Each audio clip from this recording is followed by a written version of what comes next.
Well, greetings and salutations, everybody. Welcome to the best damn movie-related show on the planet Earth, the John Campea Show, coming to you from right here on my YouTube channel. I am, of course, your host, John Campea, and it is an awesome honor and privilege, as it is every day, to have you, our international friends, gather around as we talk about our favorite things in the world, movies, movie news, TV, and streaming, and all sorts of good stuff. And ladies and gentlemen, joining you in the live chat today, sitting right over there. Oh, and he's happy today. Yeah, baby. Moonfall. Mr. Rayora. Let's go. It's Moonfall Day. It's Moonfall Day. So for those of you who don't know, we're going to go watch Moonfall tonight. Going to go grab some dinner and go watch Moonfall in Burbank. And also joining us there is sitting right beside Ray is Chris. Chris, how you doing? I'm doing great. I wore my NASA shirt because I know this is going to be a very scientifically accurate film. Yes, very scientifically accurate. And of course, joining us also, I guess this makes it officially No Pants Wednesday, because Aaron Cummings is here. It's Aaron and Joey Bishop, but it's Aaron. This is the first time in like 2 years that Aaron and Chris are going to be on the same episode. It's good to have you here. I know, yes. And in fact, we were so excited that someone went to the beauty parlor, and it's not me. Joey Bishop went to the beauty parlor yesterday. She got groomed to see her auntie Chris. She's so excited. It's been 2 years since we've been together. And then Chris, I have missed you so much. I've missed you so much. I feel like such a creep because I'm always just like on your Instagram where I'm like, oh my God, yes, get it, girl. You know what? There's a lot of creeps on my Instagram, but you by far are the creepiest, and I'm into it. You're my favorite creep on all I'll these. stop sending the dick pics Every at some stalker point. No, I don't want you to stop sending those dick pics. I don't know whose dicks they are, but they're the only dicks that I want on my Instagram. You know, the last Do time, not send me dick pics. Please, do not. the last time I saw you three on, I watched a video, and I think it was the earthquake video. Yeah, the earthquake You guys video. have not seen I the don't think that was the earthquake last video. one, but yeah. But that's the last one I saw. There was an actual earthquake, and it wasn't like a little like, oh, do I feel something? It was No. at first. It was, yeah. At first, we were like, what's going on? And the reaction that was so different between the three of us, because Chris was like on a ride at Disneyland. I had never been is so awake for exciting. one. I was so excited. And then I was also on a ride at Disneyland because I don't like roller coasters. I was losing my shit. I was literally ready to like jump in the bathtub and put a mattress over my head. And you were just like, and we're going to keep the show going because I'm a professional. I was just annoyed. It went Right. I was downhill. annoyed that there You was guys went downhill when the sign fell behind Yeah, John. things were That's rolling when it was like, over. You looked at my face when the sign fell because I was trying to keep it that together. sign's heavy. And then the sign fell. I'm like, all right, And we're then gonna. we had to cut the feed, and Yeah. the live chat was like, oh my God, Los Angeles has we had to broken leave the off. house. We had to leave the house because like things were falling off of shelves and all when that that. sign fell, I was like, okay, get out of there. Get out of It there. still wasn't as bad as when you pretended to not know the difference between Star Wars and Star Trek. I mean, That's a they're the same beautiful day. thing. That was, It's like it was the room shook. It was all the same. stars and sand, you know, Chris was laughing. Everybody was laughing at me. Yes. Anyway, guys, it is good to have you here, and we're glad that you're joining us along for the ride today. And here's how today's show's going to go. We're going to break the show up into two parts. In the first half of the show, we're going to talk about some predetermined topics. Then in the second half of the show, we're going to take your live comments and questions. Now, we're doing something a little bit special today. I'll tell you about that in a second. But how do you get a live comment or question on the show? It's easy. One of two ways. Number one, if you're watching live, and only if you're watching live, you can use the super chat feature in the YouTube chat that we haven't turned on yet, but we will turn it on a little bit later in the show. Or if you're watching this video any of the other 22 hours during the day, simply go down to the description of this video. You'll see a tip link there. Click on that or enter it in manually at www.streamelements.com/movieblogtv/tip. You'll be getting your comment or question read on a show or an upcoming companion video if we deem your question appropriate for our show. And of course, you'll be supporting the channel at the same time. Now, for those of you watching live, you might have noticed that the super chat feature is not turned on yet. And but that does not stop Colin McGoldrick from sending in like a $20 super chat badge in the live chat anyway. Thank you, Colin, very much. But here's what we're doing today. Our final topic of the day is going to be talking about the newest episode of the Book of Boba Fett, also titled The Book of Boba Fett, Episode 5, The Return of the Mandalorian. So we're going to talk about it, but we don't normally on the show go into spoiler details, but we are today. We're going to talk spoiler-ishy about the episode because we can't do an open spoiler discussion later today because we're going to go see what, Ray? Moonfall. We're going to go see Moonfall later today, so we're going to do an open spoiler. So that way, you guys can hang out for the whole show, and then if you don't want to hear a spoiler discussion about Boba Fett Episode 5, you guys can leave. So what we're going to do is, right when we're about to start the Book of Boba Fett topic, we will turn on the Super Chat feature. because I don't want people firing in a whole ton of spoiler questions while we're doing the regular thing. So we will turn on the super chat feature once we start the Book of Boba Fett thing, and then you guys will be allowed to send them in. And by the way, I just noticed Colin is also a good Canadian kid. Colin also sends in another $50 super chat badge in the live chat. Heyo. Also known as $8 American. So thank you so much. No, seriously, Still Colin, thank you so much. Still appreciated. Still appreciate. Thank you, Colin, very much for that. Appreciate that, man. All right, guys. With all that down, there's one other piece of housekeeping I want to make sure you guys are aware of. If you need your daily fix of the John Campea Show, but you can't be in front of a YouTube video, maybe you're commuting or maybe you're at the gym, good news, there's an audio-only version of the show that we simply call the John Campea Show podcast. Go on your favorite podcasting app of choice, just search for the show, and subscribe to it today, so it'll be there when you need it, and we all thank you guys who have already subscribed. Okay, guys, with that down, let's get into a couple of off-the-tops here, shall we? And our first off-the-top is this. I don't think you can have a conversation anywhere with anybody about greatest comedy TV shows of all time without The Office at least coming up in the conversation. Absolutely. I mean, like a bunch of people will say it's the greatest, but even if they don't say the greatest, I mean, I think 9 people out of 10 will at least say it's probably in the top 5. It is a treasure. It is still part of my nightly, semi-nightly TV roulette game, where sometimes when Ann and I don't really have any time to do anything, but we're eating dinner, we know we can either pop on The Office or Parks and Rec, and then just flip through the episodes, closing our eyes, hit play, and whatever episode it lands on, we know we're going to laugh. We know we're going to laugh and have a really good time. Now, some people from The Office haven't done a lot since the show aired. Some have done quite a lot. Mindy Kaling has been killing it with her career. And obviously Steve Carrell, and then after Steve Carrell, John Krasinski. And John Krasinski has also become known as a pretty damn good director with the Quiet Place thing. Yeah. Well, Krasinski is directing another movie called If, and he's going to be directing Steve Carell. Wow. And now he already had Ryan Reynolds attached, which good for you, Krasinski, for getting a good Canadian kid, Ryan Reynolds, attached. But Steve Carell, this is coming to from us from Deadline. Steve Carell, Alan Kim, Kaylee Fleming, and Louis Gossett Jr. Do I look like a you, boy? That's one of the greatest scenes in movie history. Thank you, Officer and a Gentleman. Thank you, Lou Gossett Jr. for that. Anyway, he was also just great recently in The Watchmen. He kind of pops up on it. Is that Lou Gossett Jr.? Yeah. Oh my God. Anyway, so, and Ryan Reynolds are joining If. Now, this comes to us from Deadline to write the following.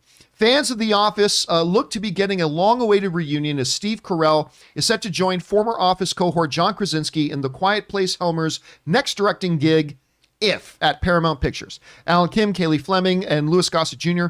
are also on board, joining Ryan Reynolds as Krasinski, who will star in the pick. Phoebe Waller-Bridge and Fiona Shaw are also on board. What a cast! That's an incredible cast. Details are being kept under wraps, but the story is based on Krasinski's original idea about a child's journey to rediscover their imagination. Krasinski will direct, write, and produce the original film via his company Sunday Night. With partners Allison Seeger and Andrew Form producing, Reynolds will also produce with his company Maximum Effort, and George Dewey will executive produce. Anyway, what it's about, I'm not going to lie to you, I almost don't care. John Krasinski directing, because you got to know, my favorite film of 2018 was A Quiet Place. Like, it was my number 1 favorite film of the year. I loved A Quiet Place 2. What he has shown he's able to do as a director is nothing short of amazing. Phoebe Waller-Bridge, Ryan Reynolds. I mean, this cast, Academy Award winner, Louis Gossett Jr. Mm-hmm. You start putting this together, being directed by him, you could almost say any formulaic synopsis and I'm on board. This sounds to me like it's great. I'm very excited. Aaron, you hear about this. I know, you're a big fan of a lot of these people. What do you think about this? Does this excite you? Like, what do you think about actually having Krasinski and Carell reunited? Well, first of all, I'm going to go ahead and out myself and just say what I said before the show started. And you said, hey, we've got an off the top. Steve Carell and John Krasinski are going to be reunited for this new project. And Ding Dong Doofus over here said, I remember that. What else did they work on together? And the entire, the record scratched. Everyone in the room looked at me and went, there's a show called The Office. You might have heard of it. So, yes. And in fact, this is not the first time that John Krasinski will be directing his on-screen boss, because John Krasinski also directed many episodes of The Office and was a producer on The Office, which we don't know, the word producer, especially in television, we don't know exactly to what capacity that meant. Obviously, as the show goes on and becomes more successful, some of the more higher ups on the show, as far as the cast goes, do get those producer credits. But this sounds incredible. One of the things that is often said about directing is that once you get the right cast, the directing part is easy, and that the actual casting is the hardest part of directing, because really, when you put together the right ingredients and you put together performers who naturally have chemistry with one another and who embody the spirit of what that role is supposed to be, you kind of then just get to let them play. You create a playpen for them and you go, okay, now do your thing.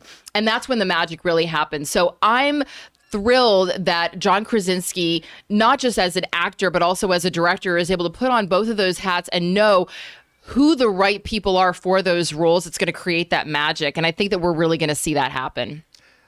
Chris, when you hear about this, I know you're a fan of The Office and all that kind of stuff. I mean, there's a lot to be excited here. Krasinski directing, Krasinski and Carrell together again, Ryan Reynolds, Waller-Bridge, and what stands out to you? What really makes this an interesting story to you? I mean, honestly, what really stands out to me right now is that Ryan Reynolds is going to be acting in something. It was just in December that he was telling folks he was going to take a step back. He was going to take a bit of a sabbatical so he could spend more time with his family. Now, that's not to say doing one film is going to kind of derail that, but it gets me excited to know, hey, this must be a really good project. Not only is it, hey, he gets to work with his buddies who he really enjoys, but it means to me that this script is going to be really, really good. Plus, I mean, come on, Fleabag is in it. Let's do this. It's going to be so good. And it also makes me wonder if that means that he put it in his contract that Blake Lively and kids are, coming along for the ride, which means, hey, maybe Blake will make a little bit of a cameo. So who knows? Well, remember, I think with a guy who's as busy as Ryan Reynolds has been, a sabbatical, 3 or 4 months could be a sabbatical, right? Yeah. And I think he was shooting a movie in Boston, and I believe he finished at the end of October. And I don't think he's done any filming since. So November, December, January, it's almost February. So that's already been 4 or 5 months. Yeah, a lot of these actors are booked up back to back to back and go in from one project straight into the next, sometimes even overlapping. Yeah, indeed they do. Anyway, guys, question is for you. What do you think about this? I'm very excited. Now, I would be especially excited if we find out Krasinski at least gives himself a little cameo. Just a little cameo in this, just to give us a second of him and Carrell on screen together. But even if they don't, this is exciting. Whatever you guys are thinking, jump down into the comment section below and leave us your thoughts. Okay, guys. With that down, let's do one more off the top, and that is this. You guys know what I'm about to say. My most anticipated movie of the year is Moonfall, baby!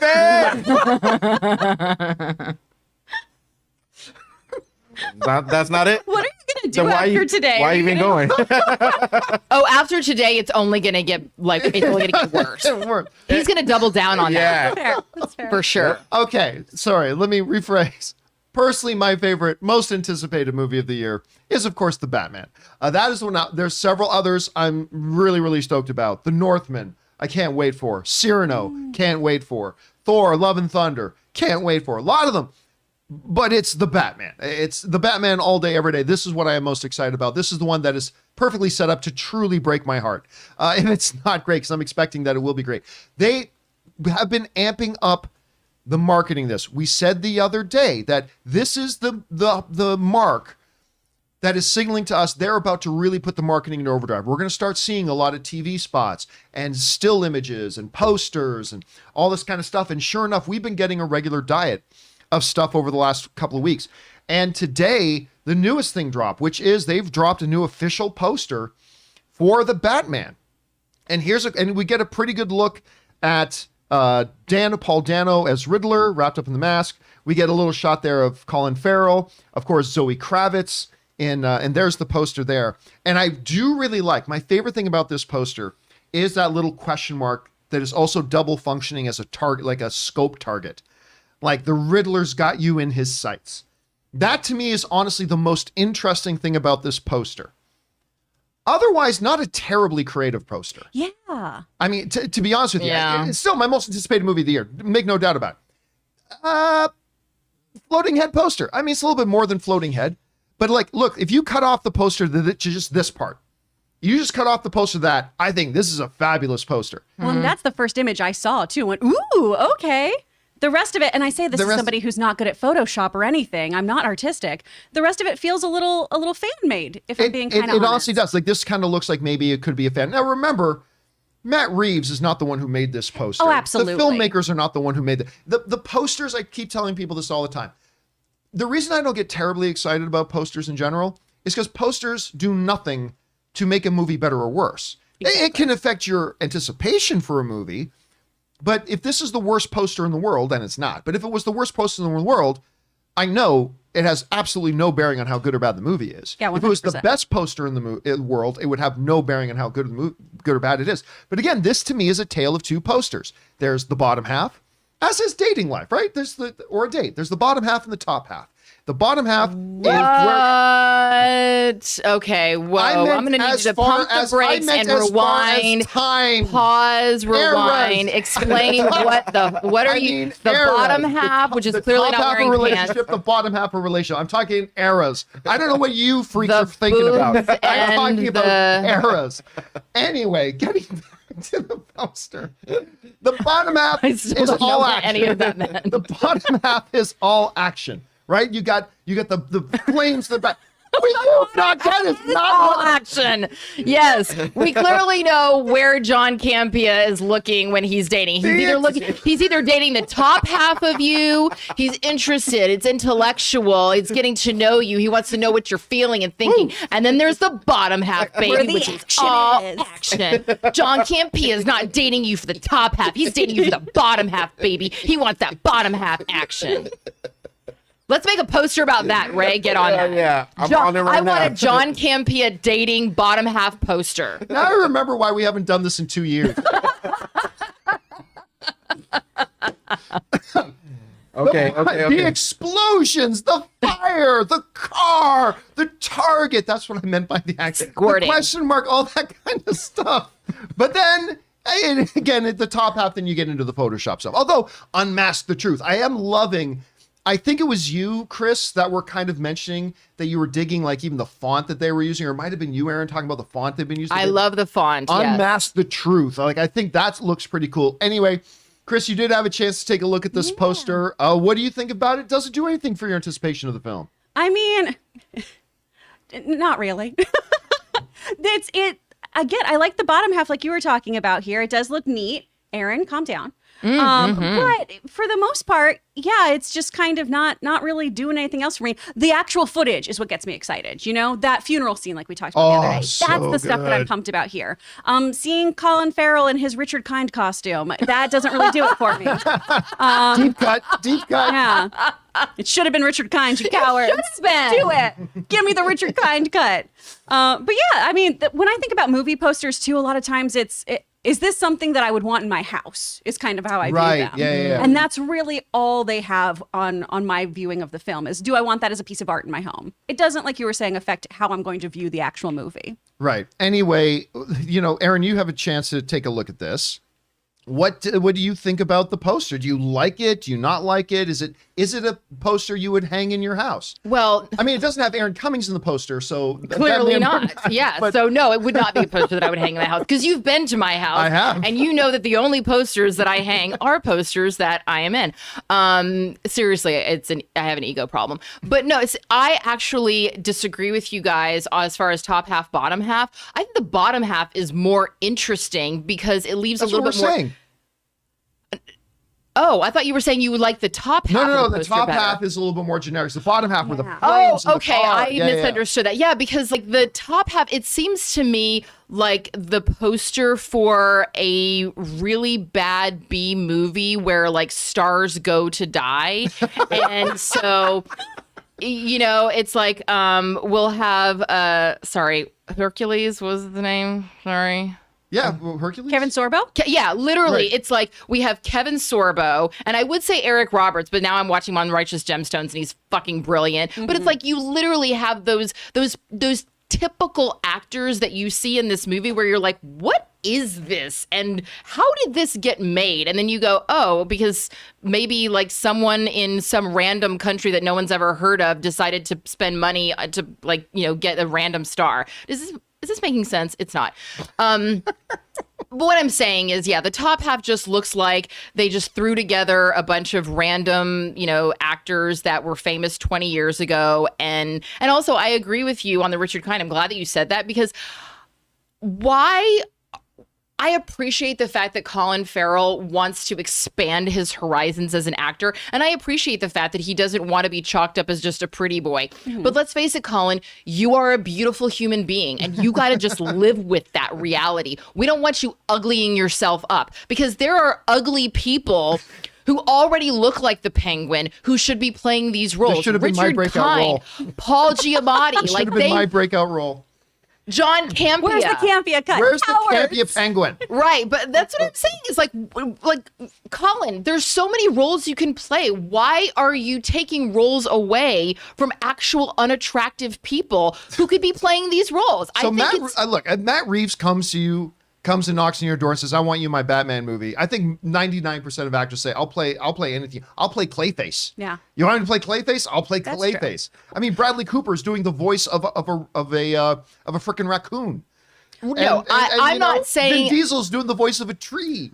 Okay, fine. Then I misplaced my ire. I've now shifted to Matt Reeves. Matt Reeves, why aren't you giving us hot Colin Farrell? If I want to see an ugly actor, I'll watch an ugly actor. That doesn't mean they're bad actors. I love watching ugly good actors all the time. But just like there's an unattractive, homely, penguin-looking motherfucker out there who would have loved to have this job, and you're taking it away from them. You're taking their jobs. I just think he looks great. He looks amazing. And we talked about on the show the other day, for those of you who don't know, like he's getting his own spinoff. He's getting his own Penguin HBO series. Oh, that's fun. What? Yeah, the full HBO on the underground crime world of Gotham with Penguin as the crime lord. So why in the world would he want to do that?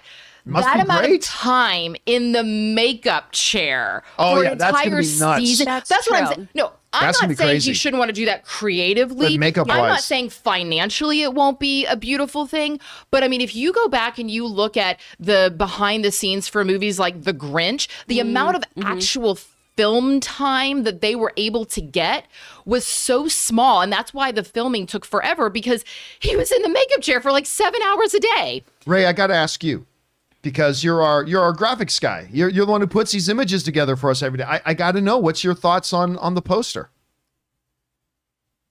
I think it's okay. I mean, it doesn't match all the other posters they released. That's the problem I have with it. It's like, and it looks thrown together at the top way too. There wasn't any touching up. Like you see, like the contrast of lines of the shoulders of Catwoman and what's his name? The Riddler. It's way too obvious. They should have faded it a little bit. But the bottom, I like the idea with the target and the question mark. Right. But I don't like that it looks like, I was telling them, ketchup. It just looks like, and it doesn't look like it's on the actual poster. It looks like it's above the poster, kind of. You know what I mean? It's kind of like someone was having their McDonald's, like they were having their nuggets on the poster. It looks like the ad. If the Batman is doing a promotion with Carl's Jr., I would put this poster on. Right? The bottom part, like get a free Riddler cup with your famous star. Yeah. Question mark Target with the burger behind it. Since we've seen the latte art too, this kind of looking like ketchup is just like, is that the Riddler's thing now? Is that what he's going for? He's a foodie. Art. Anyway, guys, the question is for you. You've had a chance to see this new poster. What do you think of it? Maybe you love it. Maybe you think it's great. Maybe you hate it. Maybe you're kind of in the middle like a lot of us. Whatever you guys are thinking about it, jump on down to the comment section below and let us know your thoughts. Okay, guys. With that down, let's take a second and pay some bills here and thank the sponsor of today's show, the good folks at Liquid IV. We want to take a minute and thank the sponsors of this video, Liquid IV. Now listen, just one stick of Liquid IV added to 16 ounces of water will hydrate you faster and more efficiently than just water alone. It contains 5 essential vitamins like B3, B5, B6, B12, and of course vitamin C, with 3 times the electrolytes as traditional sports drinks. And what makes Liquid IV so effective is the science of cellular transport technology, or CTT. You see, it's designed to enhance rapid absorption of water and other key ingredients into your bloodstream faster and more efficiently. It tastes great, and it's a great thing to take when you feel run down, you need your daily hydration boost, or even a little bit of hangover recovery. You know, Ann and I get up pretty early in the morning to go to the gym because we can't go to the gym at any other time during the day. And for the last couple of weeks, I have been drinking 1 full glass of water with Liquid IV, and all I can tell you is you can feel the difference during the workout. So go and grab Liquid IV in bulk nationwide at Costco, or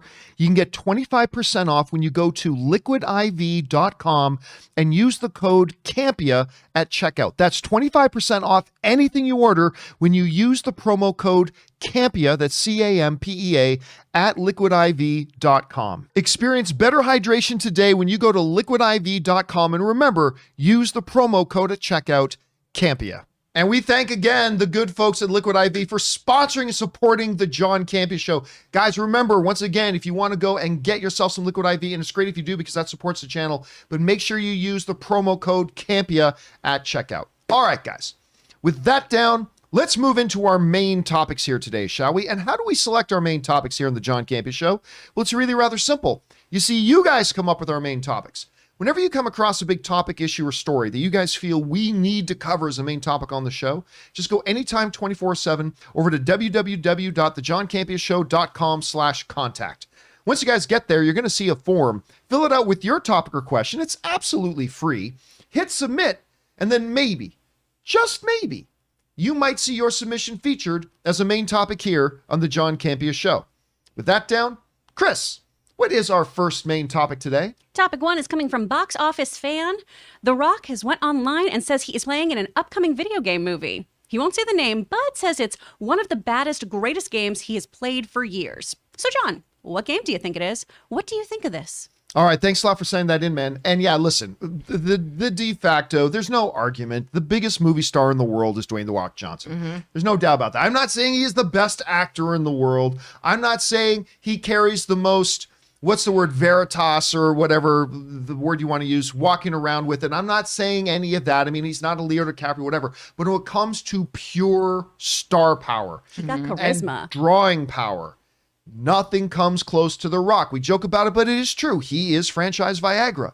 You know, he jumps into a franchise. Movies like Rampage, that had no business making any money at all, ends up making hundreds of millions of dollars, right? That's just what he brings. Not that everything he touches turns to gold, not at all. The other great thing about The Rock is that he has shown over the years that he's not only just the big smiling face and the huge muscles. He's done movies like Faster, which I thought he was incredibly good in. Snitch might be his best performance. I really liked him in Pain and Gain. I thought he was actually pretty good in that. So he's shown he's become a capable actor. I'm not saying in upper echelon. He's not in, we're not going to compare him to Robert De Niro, but he's become a capable actor on top of being a total charm machine and charisma for days. And he's dipping his foot into the comic book movie stuff, of course. Back in, I believe, in 1978, they announced that he was going to be Black Adam. And that is finally coming to pass. Apparently, they say it's going to happen at some point. And he's also dipped his toe already in the video game world. And I think I speak for all of us, the truly abysmal Doom. And then, of course, the aforementioned Rampage, which, honestly, Rampage wasn't bad. It was cute. For a movie based on Rampage. Yeah, for a movie based on Rampage, it was actually better than it should have been. So I'll give it that too. But now, I guess Dwayne "The Rock" Johnson is not done. He's got more he wants to do because he's saying he's going to be in another video game movie. This comes to us from Polygon, who wrote the following. This is The Rock talking. He says, I can't tell you which game in particular that we're doing, but there will be an announcement this year, Johnson told Men's Journal. We're going to bring one of the biggest, most badass games to the screen, one that I have played for years. I'm really excited to bring it to fans around the world. Of course, we're going to do it. We're going to do right by our gamer friends, but really, we're just going to make a great movie. one of the biggest, most badass games to the screen, which raises the question, what movie, what game is Dwayne "The Rock" Johnson talking about? Now, the way he says it, we're going to be bringing one of the biggest, most badass games to the screen. It might not mean this, but it seems to imply it is a game that has not yet been turned into a movie.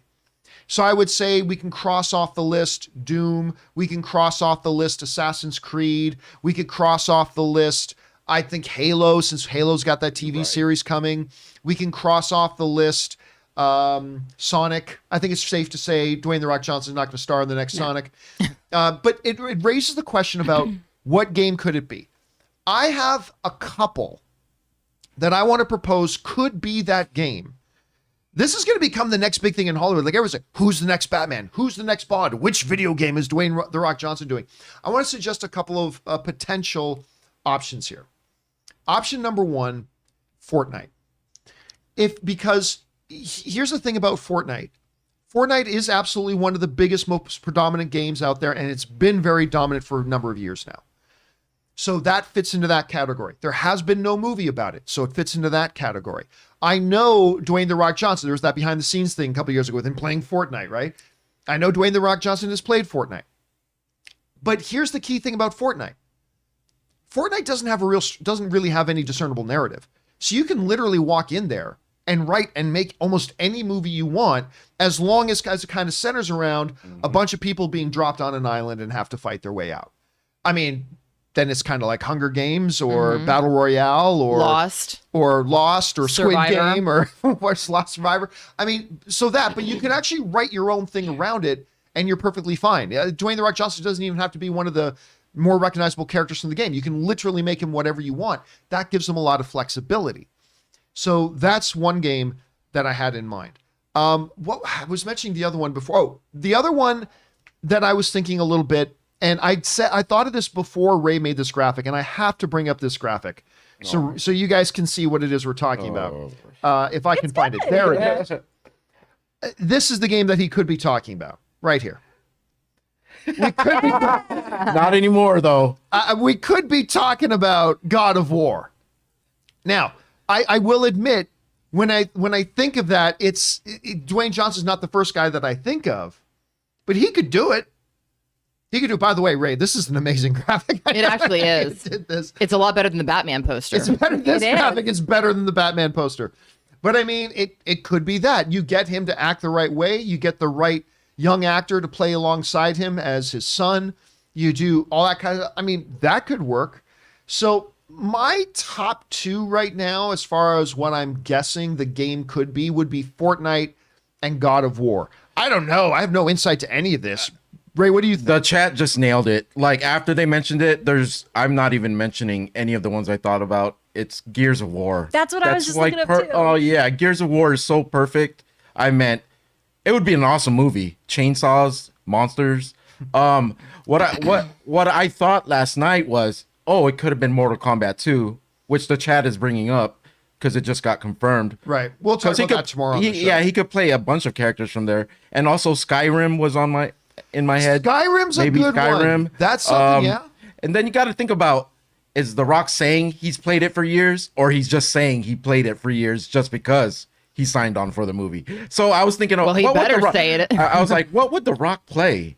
And then I have no idea what The Rock plays. All I ever see him is in the gym. So, like someone said, Candy Crush, maybe? Candy Crush, the movie. Oh my God. I don't know that would qualify as one of the biggest, most badass games. But I'll tell you what, Skyrim, that again, it checks those boxes. One that's been around for a number of years, Skyrim. One of the most popular video games ever, Skyrim. Hasn't been done or brought an iteration to the screen yet, Skyrim. Allows you to make a library, Skyrim. Skyrim. Okay, from the non-gamer in the room, I'm just going to say the obvious, like, I've never heard of Skyrim. I don't know what that is. So I'm going to cross that off the list because it's not one of the biggest games in the world. Because the biggest games in the world are the games that idiot non-gamers like me have begrudgingly had to hear about from everybody else. Well, that's not necessarily true. Because if you go to the Game No, Awards, it is right? true. And here's why. You're wrong, John. Okay. You're wrong. No, here's why it's true. Because if we're going to talk about the biggest games in the world that are going to be able to attract someone like The Rock, one of the things about The Rock, and I'm going to also go back to he's not a, he's a capable actor. I'd say he's way more than capable. And here's why. We don't need all of our actors to do all things. We have this, we had, may he rest in peace, the Philip Seymour Hoffmans, and we have the Robert De Niro's. But you know what? Keanu Reeves cannot do Shakespeare. However, he is the only person who can play Neo. And similarly, Dwayne "The Rock" Johnson, for what he does it damn well. And I think that if he is going to sign on and say this is one of the biggest, baddest games ever, and he wants to appeal to a wide audience, that wide audience includes non-gamers like me. And so a video game that is really big in the gamer world, but has not taken over the zeitgeist. Those are two different things. I'm calling Call of Duty. I've never played it. I can't stop hearing about it. That checks the boxes too. And Grand Theft Auto. Because Grand Theft Auto is Grand Theft Auto checks a lot of the that boxes, game is like, that's a big game, and it is bad. Like, I don't know what happens except that you're supposed to murder people by shooting them in the head and beat up sex workers. I mean, it is a bad, bad game. So I'm calling it right now. It's Call of Duty or it's Grand Theft Auto, because those are two things that me, the non-gamer, will go, oh shit, yeah, I'd see that. Skyfall or whatever it's called. Skyrim. See what I'm saying? I don't care. I'll go see Call of Duty. And that's what I think it is. It's not just about the gamers. It's about the wider audience. There's another thing to keep in mind too here. We're all talking and making these things assuming it's live action. There's nothing said here that that is live action, right? Give me Donkey Kong Country, baby. I mean, hey, maybe he's the voice of Donkey Kong. I would love that. Kirby. Or somebody said Frogger. Somebody said Frogger in the chat. Frogger, Qbert. I mean, there's so many. Dig Dug. Yeah. Oh, there's a deep cut. There's going ways back. Dig Grand Dug. Theft Auto would be such an FU to Vin Diesel, though, that I kind of think that's it. It totally would be. I think that might be it. Oh my God. My God. Somebody in live chat said FIFA, the soccer game. What if it's the WWE game? WWE 2K. He The plays most obvious. himself. Oh my God. He literally plays himself. WWE 2020. Royal Rumble 2021. Someone mentioned in the chat that maybe The Rock tried to get a Call of Duty game made 11 years ago. I think it's Crashing Coyote said. So maybe it's that. Maybe they finally said, okay, we'll give it to you. By the way, somebody else in the live chat just brought up a really good one. Is Soiner, and maybe other people did, but Soiner in the live chat is bringing up a really good one. And because it's a franchise been around for a year, very celebrated, BioShock. Yeah. Because the BioShock has one other extra layer to it. It as opposed to say Fortnite where there's no discernible narrative, you can write whatever you want. BioShock has very clear award-winning narrative. And I would love it because it's so creepy. Yeah. That game creeps me out for some reason. That would be a fantastic. Spooky. Yep. I mean, there's a lot of ideas here. Yeah. We're also thinking of The Rock as the hero in this film, too. Oh. So what if he's like Ganondorf in Zelda?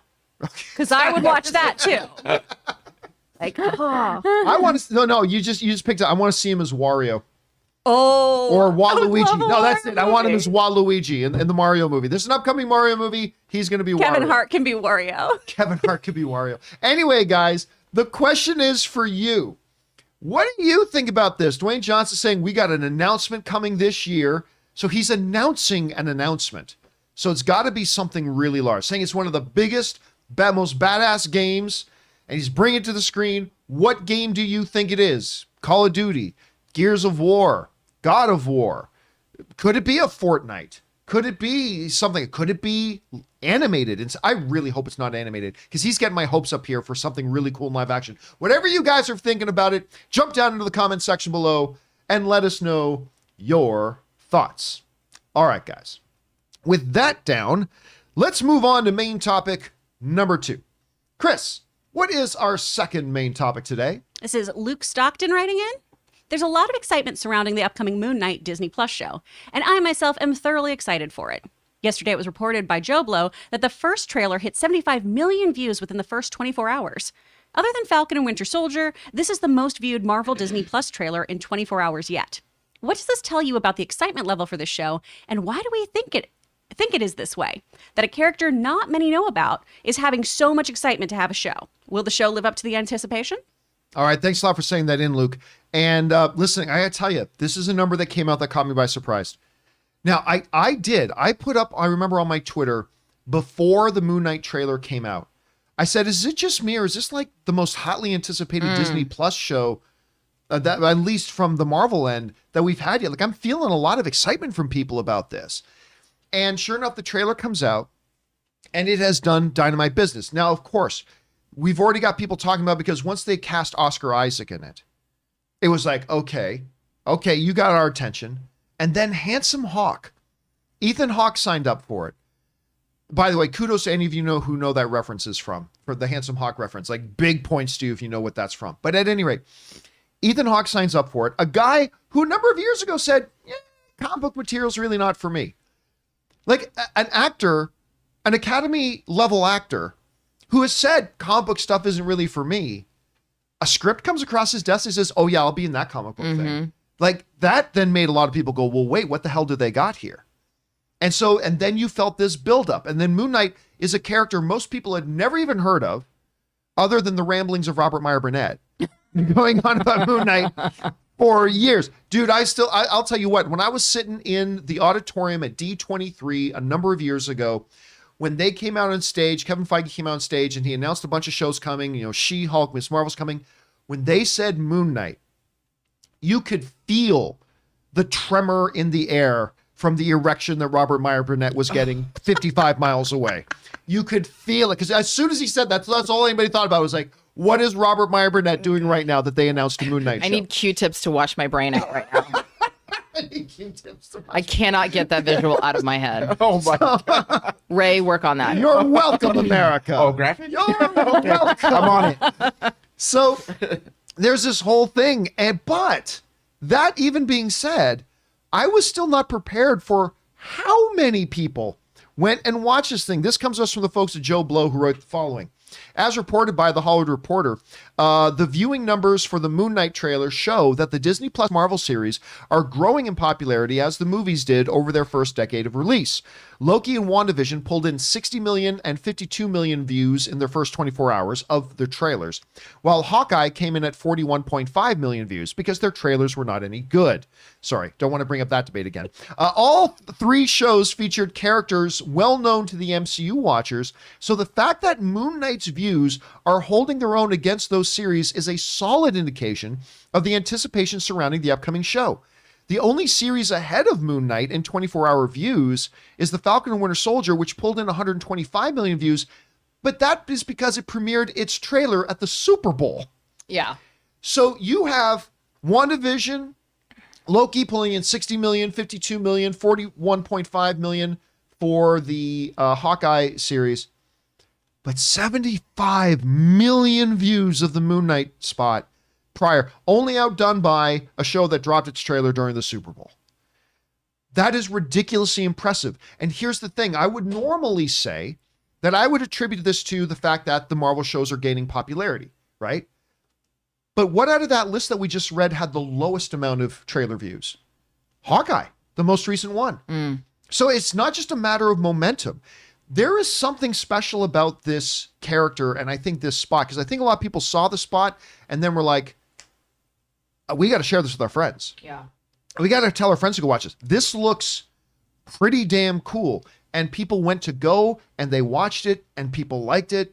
I mean, again, I made a joke saying, come see the Moon Knight trailer with 1.5 seconds of Moon Knight in the trailer. I mean, that was my joke. But overall, the trailer is really good. It's enticing. It gets you hooked in. And a hell of a lot of people watch this. And it flies in the face of the general, thought that, well, this is an unknown character.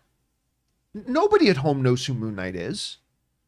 Hell, I go out on a limb and say 40% of regular comic book readers don't know who Moon Knight is. Yep. And so for this one to come out, this I believe is, what's a good word to use about something that's like a 1 in a million thing that is, this won't be the regular thing, but whatever it is, an aberration. This might be something like this, but it is crazy. And I think it is just an indication of the hype that is going to be building up to this thing. Chris, you see these numbers, which are kind of crazy. 75 million, outdoing obviously Falcon and the Winter Soldier, WandaVision, and Hawkeye. What do you attribute this to, and do these numbers surprise you? They do surprise me because a lot of people, even if you're a comic book fan, if you ask them, hey, what do you know about Moon Knight? A lot of times in the past, it's been, oh, it's just Marvel's version of Batman. No big deal. It's kind of always been a dismissed character. Or we just have the Moon Knight memes that people know about, Right. Dracula and all those things. Where's right? my goddamn money, Yeah. Dracula? So he's kind of been this joke character for those who aren't in the know, who aren't Robert Meyer Burnett, right? But when you see that trailer, man, do you not walk away from that being like, oh, it's a poor man's Batman. This looks so cool. There is mysticism. There is intrigue. We've got some historical kind of hoodoo-y kind of things happening right now too. And we've got Oscar Isaac. And I think the fact that he signed on for this is really what's selling it. He is such an incredible performer. All of the clips he's been releasing too of his stunt work and all the training for it. I mean, that got me hyped before the trailer. I think this is just something that seems so unlike what Marvel's given us that we are just really, really foaming at the mouth for it. Especially when you're talking about unlike what they've given us on Disney Plus so far. Exactly. So this looks kind of unique. Anyway, Aaron, as somebody who has, I'll say it, a Moon Knight historian. As a Moon Knight historian, but no, honestly, as an average, when it comes to this type of material, as the average fan, what has your response and reaction been to seeing, the Moon Knight trailer itself? And what do you attribute like this kind of overwhelming response to it? Yeah, I mean, you got that right. Historian is true. I mean, I remember when I first heard that there was a show called WandaVision, I was like, what a dumb name for a show. That doesn't even make any sense. And then I found out it's because it's starring two people called Wanda and Vision. Oh, there you go. Can I interrupt you for a second? Please do. My favorite WandaVision story involving you is... Oh, no. I don't even know what this is. Oh, I think you'll figure it out. This is one of my favorite things ever. Oh, Lord. So Aaron and Tom are watching WandaVision, just like everybody, as the episodes are dropping, right? And you know how every episode of WandaVision was taking... Now you know what I'm talking about. Oh, Jesus. Every episode of WandaVision was taking on like a different era and kind of TV show that it would then do. So Aaron and Tom are sitting down to watch WandaVision. And it was the scene that was very dramatic in which Agatha was, burning the witches. So they notice everything's in Spanish. And Aaron assumes, oh, wow, this week's homage to television is like the telenovela. Uh-huh. And they watch the whole show in Spanish. And it was amazing. It was amazing. If you watch that episode, it's so dramatic. And they're all saying these things that are so passionate and exciting. And so I'm talking to her afterwards. And she's like, oh, yeah, so like the whole thing is Spanish. I'm like, what are you talking about? She's just, well, No. It was not that episode. So we sit down to watch the next episode. Oh, yes. And it's still in Spanish. And Tom goes, I'm not going to lie. Like, it was cool for one episode, but I really feel like they're playing this telenovela thing a little too hard. And I go, yeah, I don't really get it. Why are they carrying over this theme? And then he stops and he goes, hold on. And he looks up at the captioning and he goes, oh, Jesus. Okay. Oh, my God. How precious. This What a doesn't... precious moment. We had it set to Spanish. That's so cute. We had our television set on Spanish. Sorry I interrupted your thought, but I just thought that's the best story. It is. That was great. So please continue. Going back to Moon Knight, first of all, yes, Oscar Isaac is a brilliant actor. If we're talking about those actors that are more than capable and those actors who can be many different things and wear many hats, we've seen him in Dune, we've seen him in Star Wars, and then he goes over and he does, scenes from A Marriage where there's no crazy costumes and there's no big epic tales. It's literally just two people being real. And so good Juilliard actor. He's come a long way from his roots as pool boy in 1996 on some random movie of the week that has a very similar poster to Batman. But Oscar Isaac has really solidified himself as a brilliant actor who has continued to put out great projects. So now he's a name that really a lot of people are familiar with, even if they can't necessarily say, oh, I know Oscar Isaac from this. People have heard his name and they just associate him with being a talented actor. And that is really what I think we're seeing in that trailer, because you're right. We don't see the actual Moon Knight except for a second and a half. But what we do see is the terror and the pain and the anxiety and the horror of this person going through an experience where they're questioning their own reality. And we, as the viewers, are also questioning what we are seeing. We're like, wait, did I just see that, or did I just imagine that? And I think right now, for some reason, a lot of audiences are being drawn to that. We're being drawn to really damaged people that are just trying to hold their shit together. I mean, even Ted Lasso, that howdy doody motherfucker, he's still a functional alcoholic who has panic attacks, And so I think that there's something happening right now. Maybe it's the global trauma that we've all been living through, but we're really interested in watching people who are just trying to hold it together. And I think that this Moon Knight character is the mask that we all wear when we go out in the world, just trying to, hold together our trauma and keep from breaking down in the middle of a YouTube show, because you just can't keep it together. Oh, wow. But I mean, I think that what you're pointing out is so true, because I think a lot of people actually find themselves relating more to these characters, like the Ted Lasso's made, like the characters who actually have issues, like, because for a lot of us, we see these characters on television, like I have nothing in common with Dwayne The Rock Johnson in Hobbs and Shaw. There is nothing that can, you do. There is nothing that connects me with Dwayne The Rock Johnson in that. But like, you see struggles of Ted Lasso, or even something going to a hyperbole level, the struggles of Oscar Isaac's character in Moon Knight. There's something there for that. Yeah. This trailer, I think this thing got three things going for it. First of all, Marvel, obviously it's not slowing down, right? Yeah. The second thing is you have he's just really getting popular right now. Oscar Isaac, never taking on a superhero role, and people are just interested. Well, he was Apocalypse. Oh yeah, I mean, but in the okay, yeah, you're right. We don't have to talk about but in the MCU, and then the last thing is that no one knows about this character. So there's no intrigue there. And he can really create his own thing. Like we're always gonna. I mean, as exciting as it is to have the Batman coming out, there's always other Batmans to compare it to. There's always going to be that comparison. True. Whereas there is no other Moon Knight. And he is creating it. It's Egypt, baby. The pyramids. I love pyramids. I have no idea what they're there. Pyramids in the moon. We used to stay. What if they find a pyramid on the moon in Moonfall? We used to stay at Luxor, that hotel, so much. And whenever we drive by it in Vegas, Ann always talks about we used to go. My parents used to go there every weekend, right? It got to the point where we went there so much, I actually had a girlfriend up there. Like, I actually started dating someone. Yeah. But we went there so much, instead of being excited of going to Vegas, I would just stay in the room the whole time, watch TV, and order room service. That's it. I don't know why. Like, because how everyone's excited. Let's go around. Let's go around. It got to the point where I was like, oh, we're going again? Okay, let's go.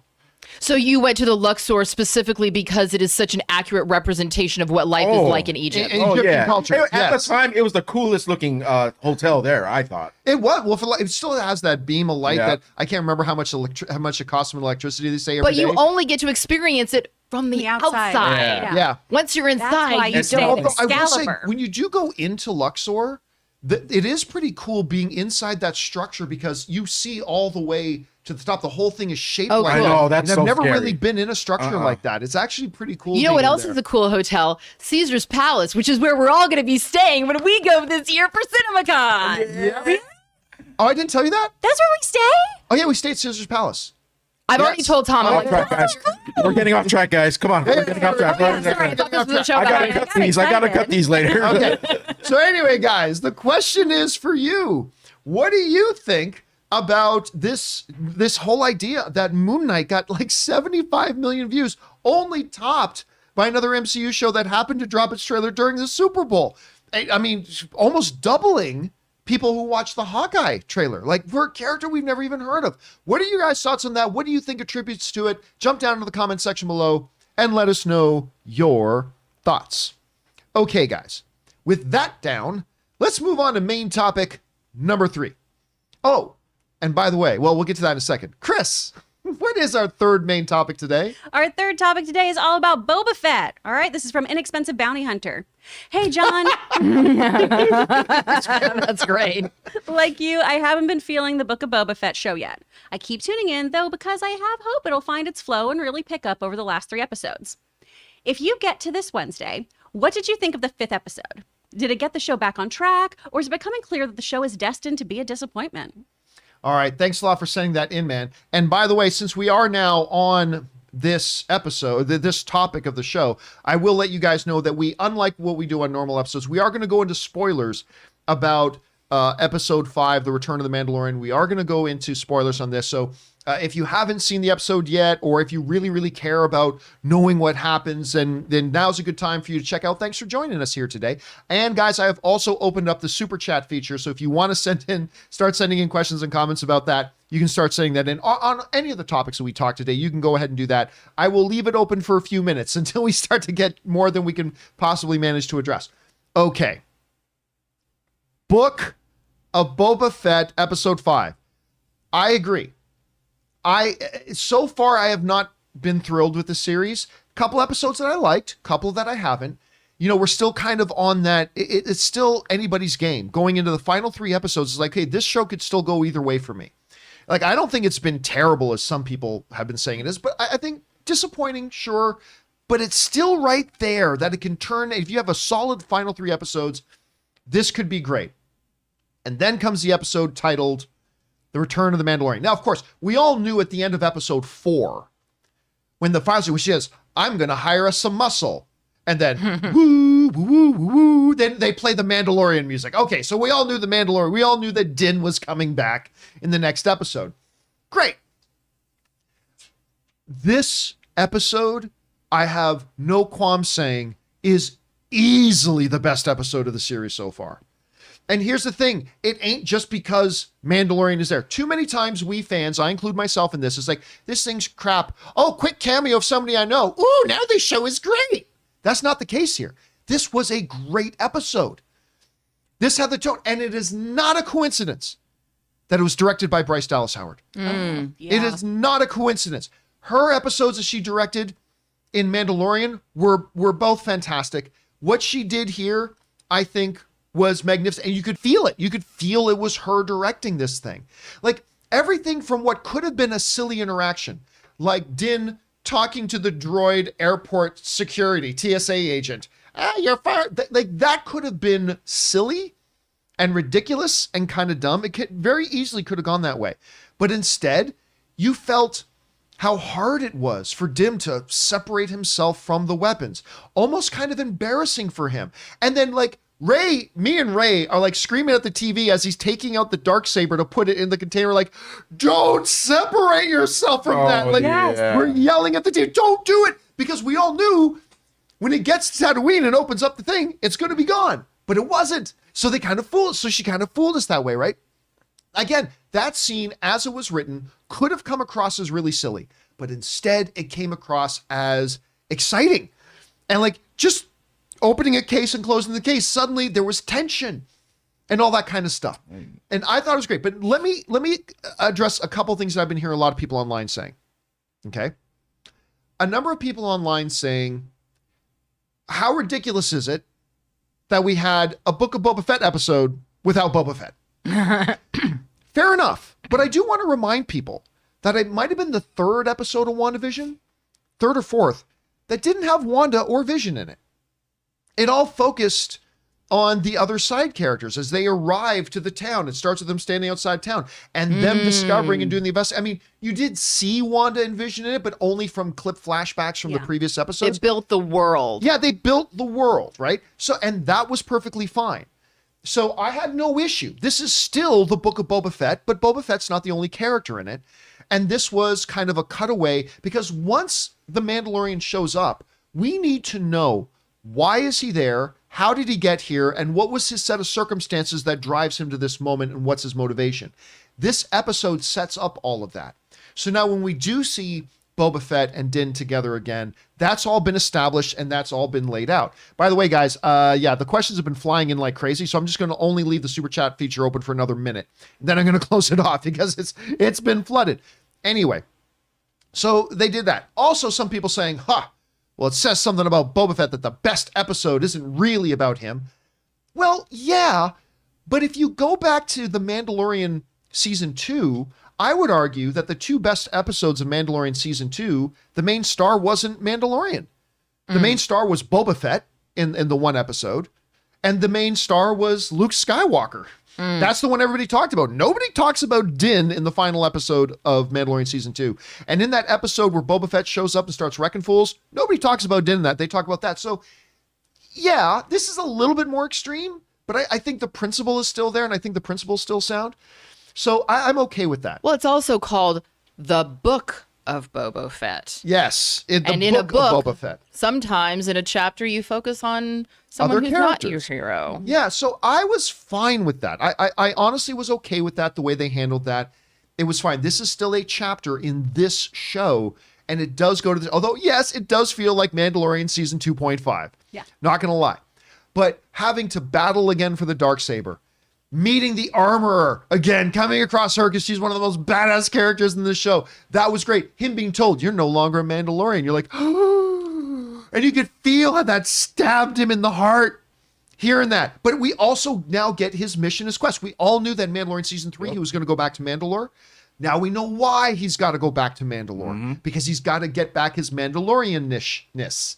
If he's got to go to the caves and bathe in the waters and the deep caves of Mandalore, he's got to figure out a way to do that. I mean, so in all things and in all ways, and I really thought, I hate the prequels. So when they brought out the Nubian fighter from Naboo, I'm like, really? He's going to fly that? Then he starts flying around and I'm like, okay, this is pretty badass. That's a slick ship. Yeah. And then Mr. Kim shows up as the X-Wing fighter pilot again. I'm like, yeah. I screamed Appa. Oh yeah, Appa's back. I mean, it was just, and you could tell he knew who it was in that ship. He knew who it was. He knew the score. He knew what was going on and all that kind of stuff. And then of course they meet at the end, and then he of course gives the line, I have a little friend I have to visit first. It's like, so, okay. So now people say, we're not going to get Grogu again. I say, don't worry. He'll be back in Mandalorian Season 3. We don't even have to wait till Mandalorian Season 3 to see Grogu again. I'm assuming it's going to be him. Maybe it is, maybe it isn't. Maybe his little friend is a Jawa he did business with previously. But for all we know, it's probably going to be Grogu. So listen, for me, this was awesome. I loved this episode. I thought it was great. And it makes me truly adrenaline pumping excited for Book of Boba Fett episode 6. I haven't been this excited for the next episode of Book of Boba Fett since then. I want to see Boba Fett and Mandalorian get together again. Their chemistry together in Mandalorian Season 2 was great. I want to see them rocking together again. I want to see them walk into a bar filled with, what's the name of the gang? Their bike gang again? Oh, Vespa. The Vespa crew? Not the Vespa, not Vespa Espas, but the actual guys they're getting ready to fight against. Oh, the Pikes? Is that what it's called? The Pikes? The Pikes. I think it's the Pikes. At any rate, I want to see a scene where they walk into a bar, kind of like what Boba Fett did in an earlier episode, but I want it to be a big bar, and there's like 50 Pikes in there, and it's just Din and Boba and Ming-Na Wen standing there, and I'm going to be like, you fuckers are screwed. You guys are so screwed. I'm going to be like Dr. Banner in Infinity War. You guys are screwed now. I mean, I haven't been this excited since episode 1. I'm super stoked for it. And he still has BK too. Mando and BK? Yep. Ooh. There's look, I just thought it was great. I loved it. And yeah, Ray, you were sitting there with me watching this thing last night. Oh yeah. Top Gun 2? What's that? Was it Top Gun 2 we were watching? Yes, that's what was it. We were watching our the screen. Mavericorian. I don't know. But you know what?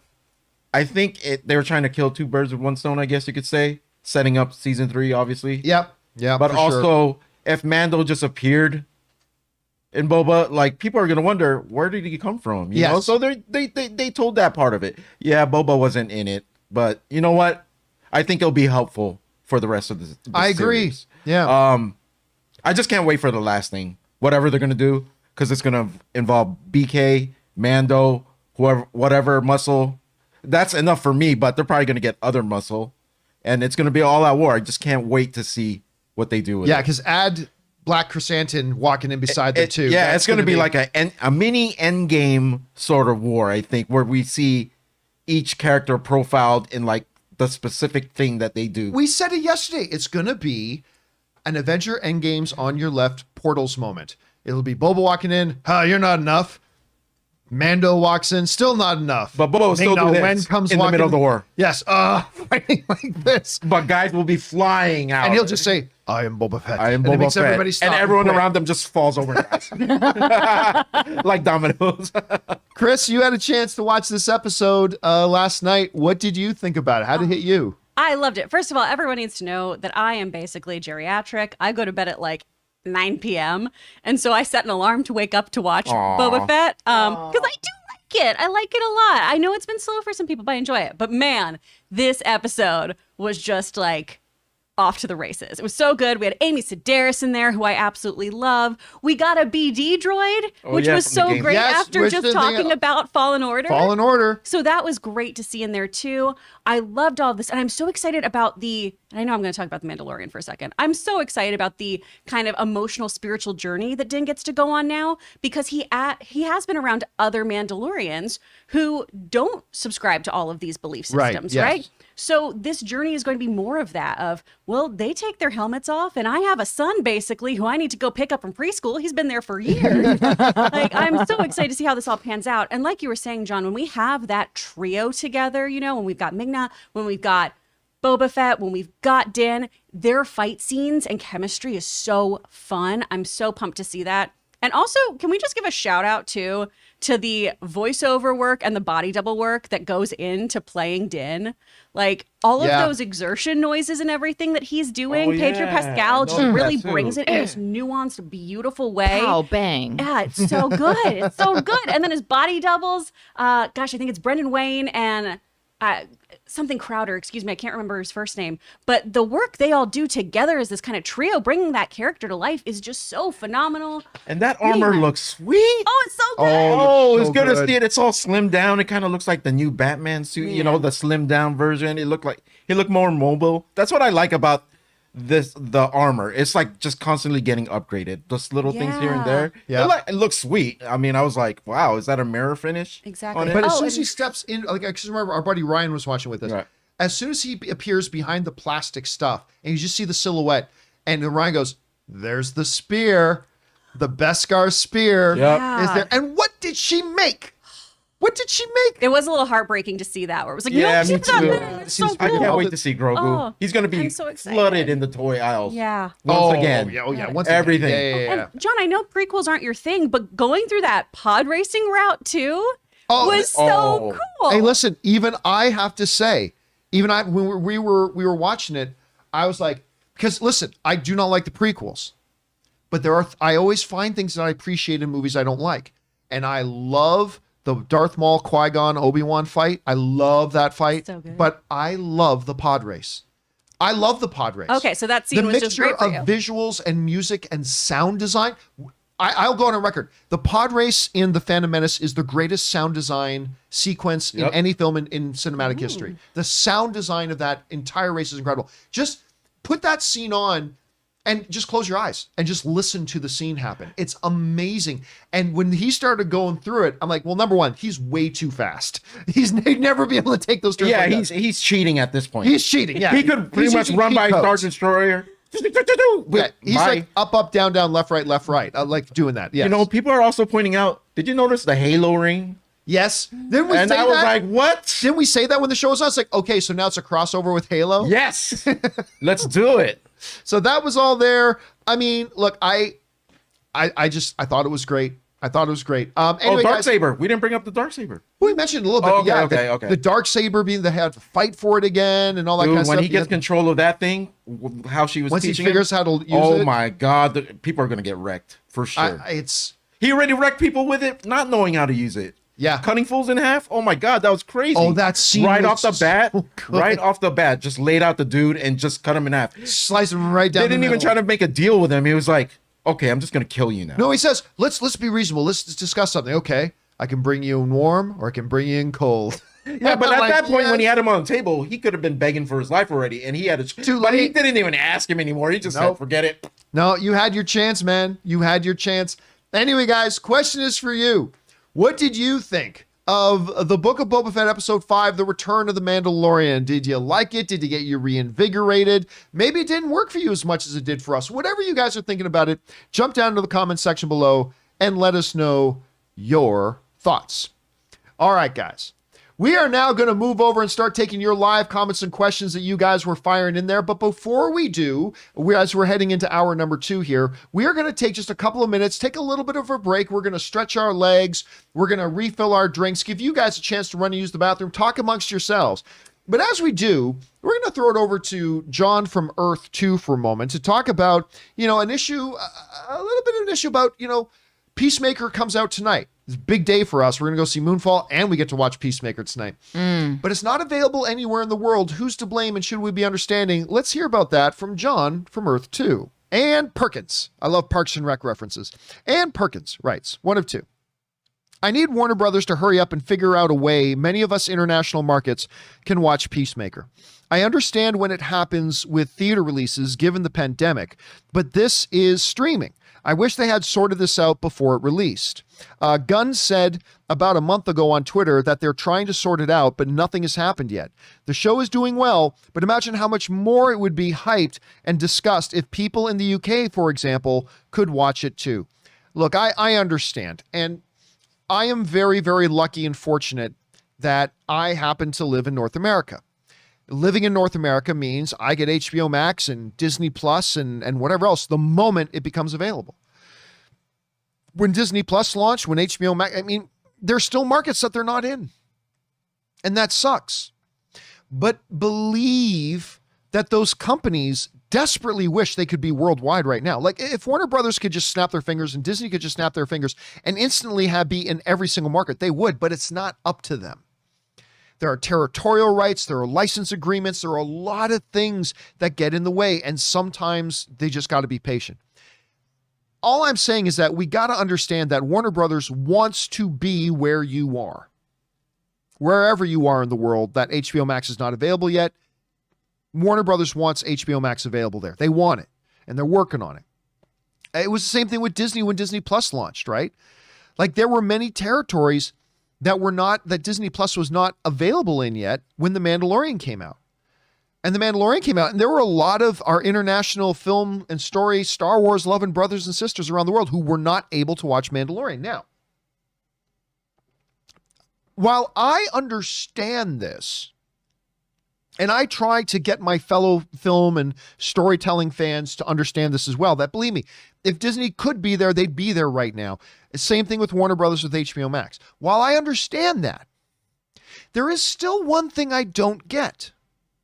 And I've talked about this on the show before, but it bears mentioning again. And that is this. Before Paramount Plus existed, they had CBS All Access. That was the name of their streaming platform. And it was on CBS All Access that they launched their show, their very good show, Star Trek Discovery. Rob hates it when I say that, but it's true. It's a very good show. But they launched Star Trek Discovery. Now, whether you love Star Trek Discovery or not is irrelevant. The thing is, there's a lot of Star Trek fans somewhere around the world that would like to have that, but CBS All Access was not available all around the world. So what did CBS All Access do? Well, instead of just saying, sorry, international markets, we'll get to you as soon as we can, and they were going to try to get to them as soon as they could, what CBS All Access did was they made licensing agreements in those territories where CBS All Access did not have a presence yet. And they would say, like, for instance, go to Netflix. Hey, Netflix. Let's just say Norway, for example. And I'm not sure this is exactly how it worked out in Norway, but I'm just using an example. They say, hey, Norway. Netflix in Norway. You have a presence in Norway. Netflix, you've been established in Norway for a long time.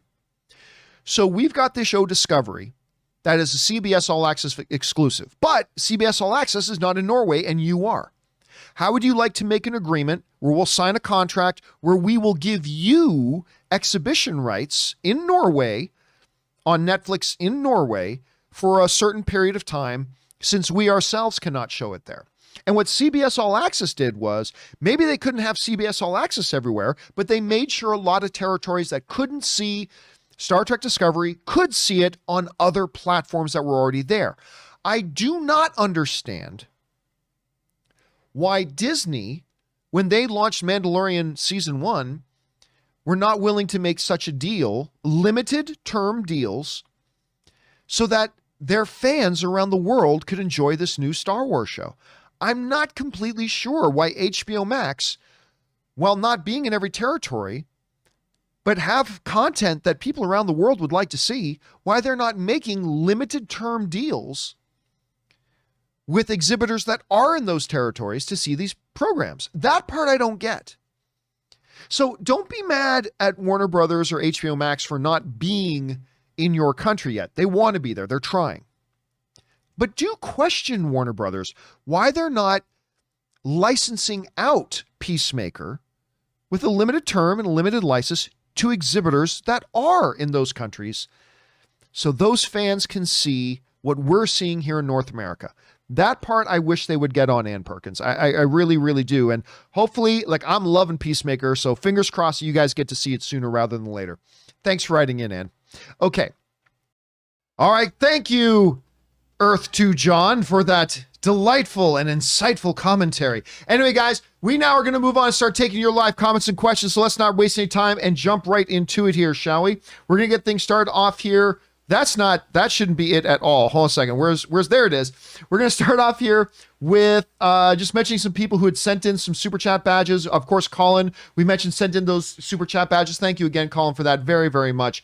First comment from Sam Fisher, who writes, "It was so good to see Din again. I missed his badassery. Mandalorian 3 cannot come soon enough." Yes, and this served a dual purpose. It told the next kind of chapter in what's going to be the Book of Boba Fett, leading up to their getting together again, but it also does kind of serve as an introduction for Season 3. Seven Delent Waters writes, "One of the biggest, most badass games, got to be Animal Crossing." Right. Dun, dun, dun, dun, dun, dun, dun, The Rock is dun, Tom dun, Nook. dun, That's dun, dun. precious. That'll be Ann's favorite movie of all time. If they do an Animal Crossing movie with Dwayne "The Rock" Johnson, it becomes Ann's I'm favorite saying movie of all- zombies and plants, or plants and zombies. Plants and zombies. Plants and zombies. That's one they can do. All right, Suthius writes, Real Rejects brought up a great point. Is it a problem that the most exciting episode of Mandalorian and it's not the title character?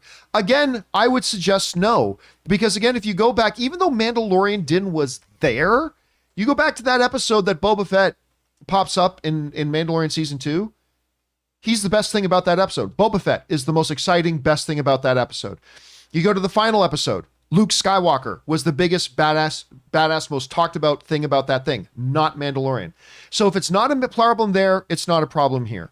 So I think it's fine. You know what I think is very important too is that they differentiate between the two. Like, you know, Yes. you would think both of them are just like these heartless, like bounty hunters. Yeah. But they're completely different in their approach, their fighting style, everything. They want you to be able to separate them. And when we get Bo-Katan later, she's going to be Yeah. different. And it's just going to separate them other than just the armor, you know what I By mean? the way, that brings up another thing. We mentioned that, you know, the Boba Fett episode was not Mandalorian's episode. The Luke Skywalker episode ultimately wasn't his. The Ahsoka Tano episode. What's the thing that everybody talked about? And was the most exciting thing about that? It wasn't Mandalorian. It was Ahsoka Tano. So they did that repeatedly with Mandalorian, and it's all fine. Now, the difference is Mandalorian at least appeared in those episodes, but it's not neither here nor there. So I really don't think it's an issue. All right, next up.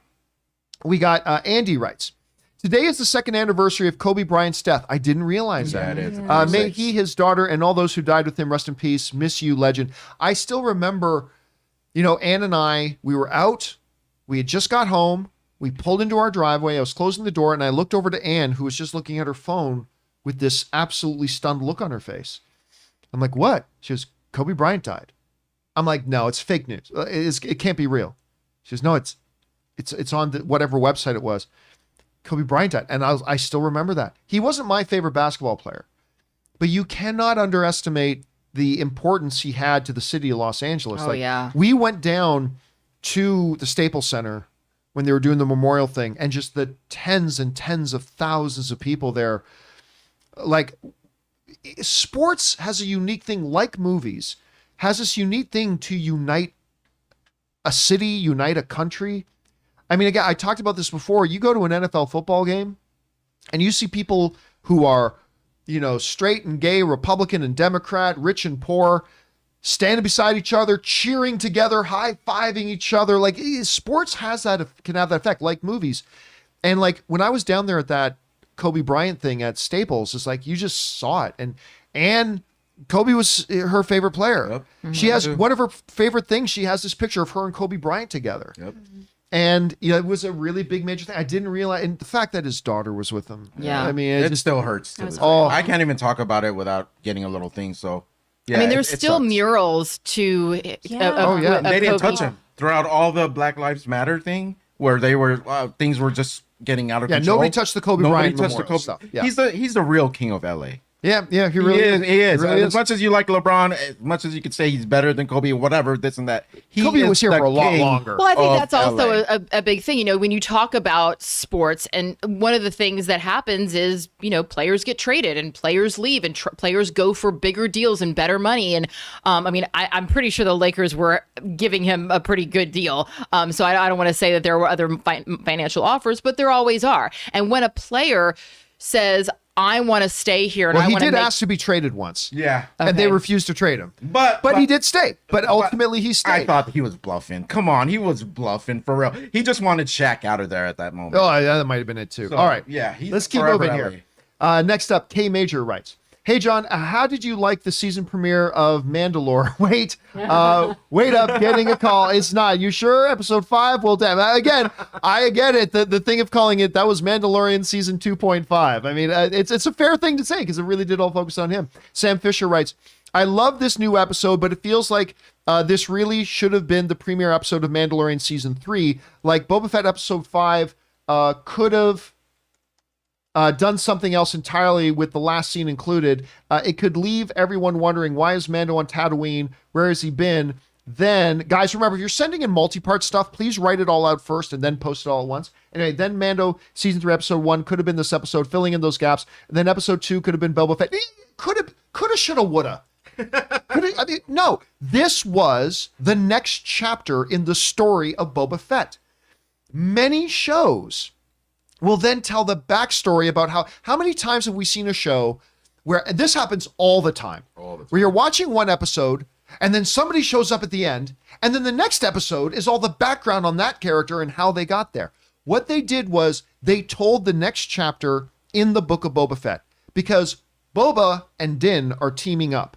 And this gave us the groundwork of what leads to that happening, the motivations of the character and all that kind of stuff. Well, you could have started it. Yeah, you could have. You could have done a million different things. You could have gotten a job in the writer's room. I mean, you could have got a job in the writer's room. I could have become a millionaire lawyer. And this coulda, is, shoulda, woulda. like Aaron pointed this out, because it is a chapter in the book, right? This is what happens in fantasy and sci-fi literature all the time. Like Terry Goodkind books, the Sword of Truth series, there's almost always chapters that are just devoted to the B team or some random character to give you this kind of insight to what's going on in that world. It's world building, y'all.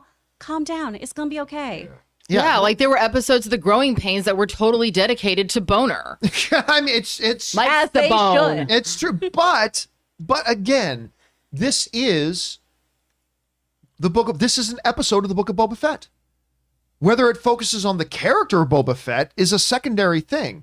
Just like there were episodes of Mandalorian where he wasn't really the focus, and it's. It would have been worse if Mando just showed up. Yeah, if he just showed up out of nowhere. Like, where have you been? Like, people would be I would be in uproar. Why are you here? How did you get here? How'd you He's get been here? at a day spa. We don't know. We got to know what's going on with They Boba. really needed this episode, I think. I agree. For 2 reasons. Mando next season and this book of Boba Fett. Yeah, I agree. All right.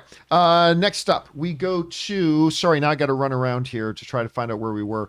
All right, Cam K writes, 1 to 2. From being dragged by a bantha to executing a space western train heist to Boba falling like Shaq to Mando slicing with the Darksaber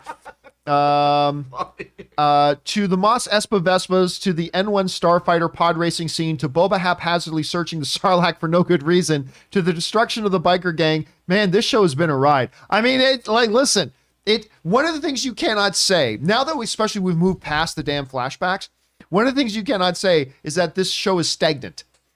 You can, like, whatever problems including me, whatever problems we all may have had, you cannot say the show has been stagnant. That's for sure. Right? JW writes, if we see Grogu in the Book of Boba Fett or Mandalorian Season 3, do you think he will speak in the same manner as Yoda or normally? Personally, I hope he speaks normally. I don't think he's going to speak at all. We don't need him to. This character is already, how old do they say he was?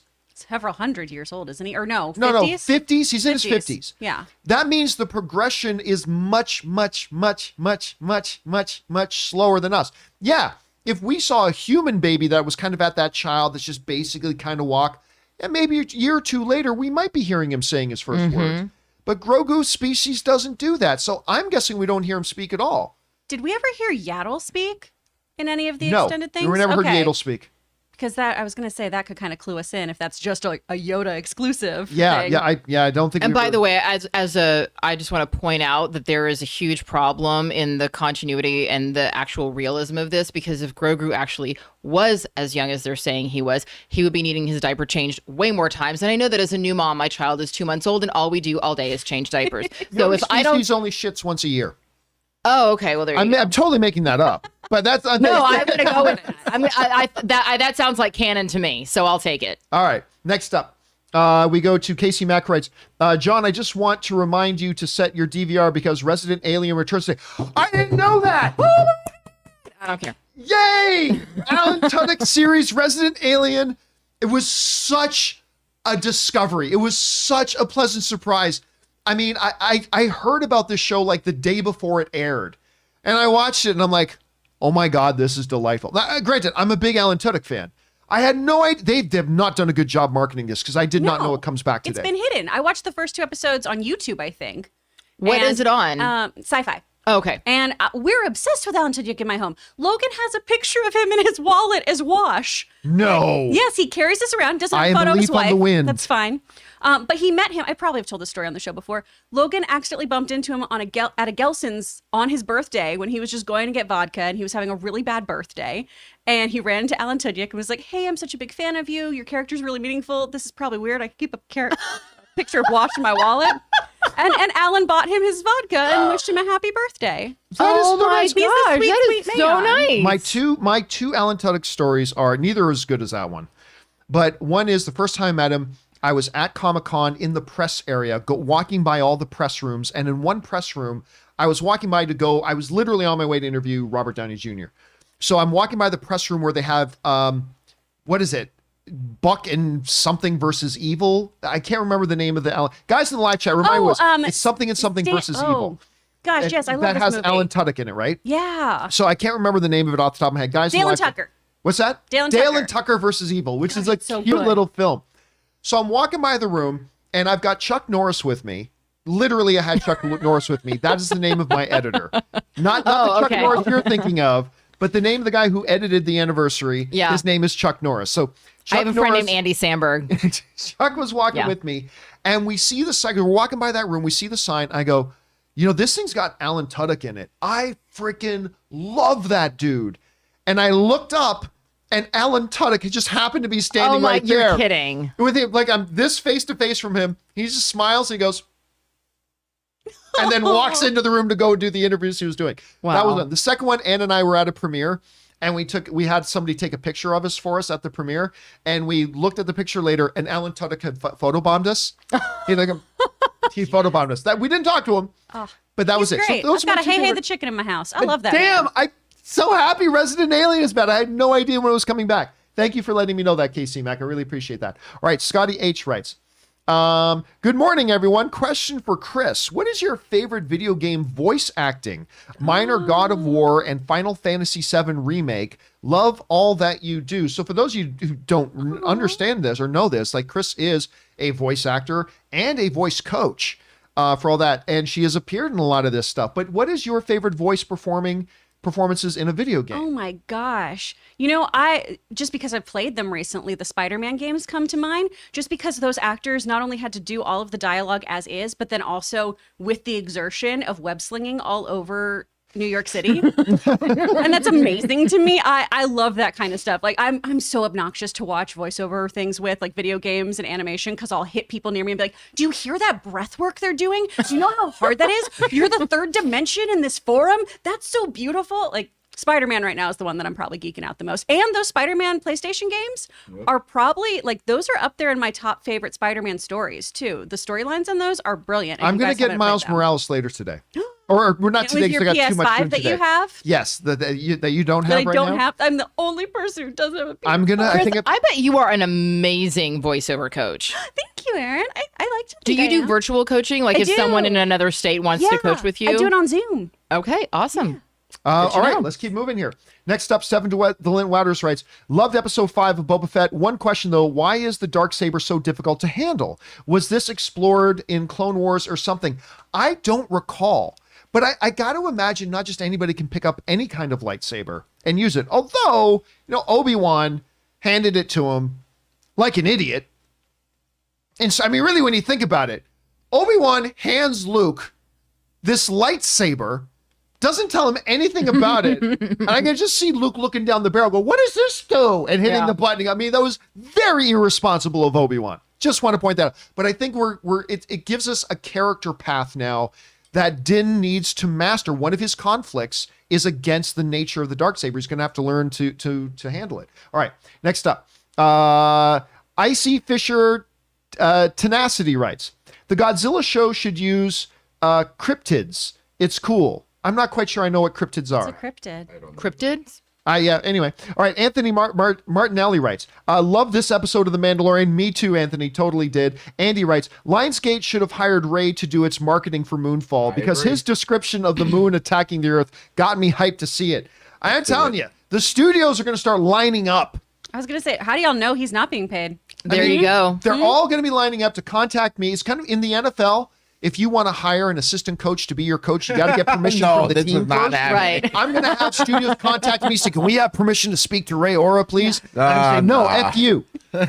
He's my brother-in-law. He's working with me and working with me exclusively. All right, next up.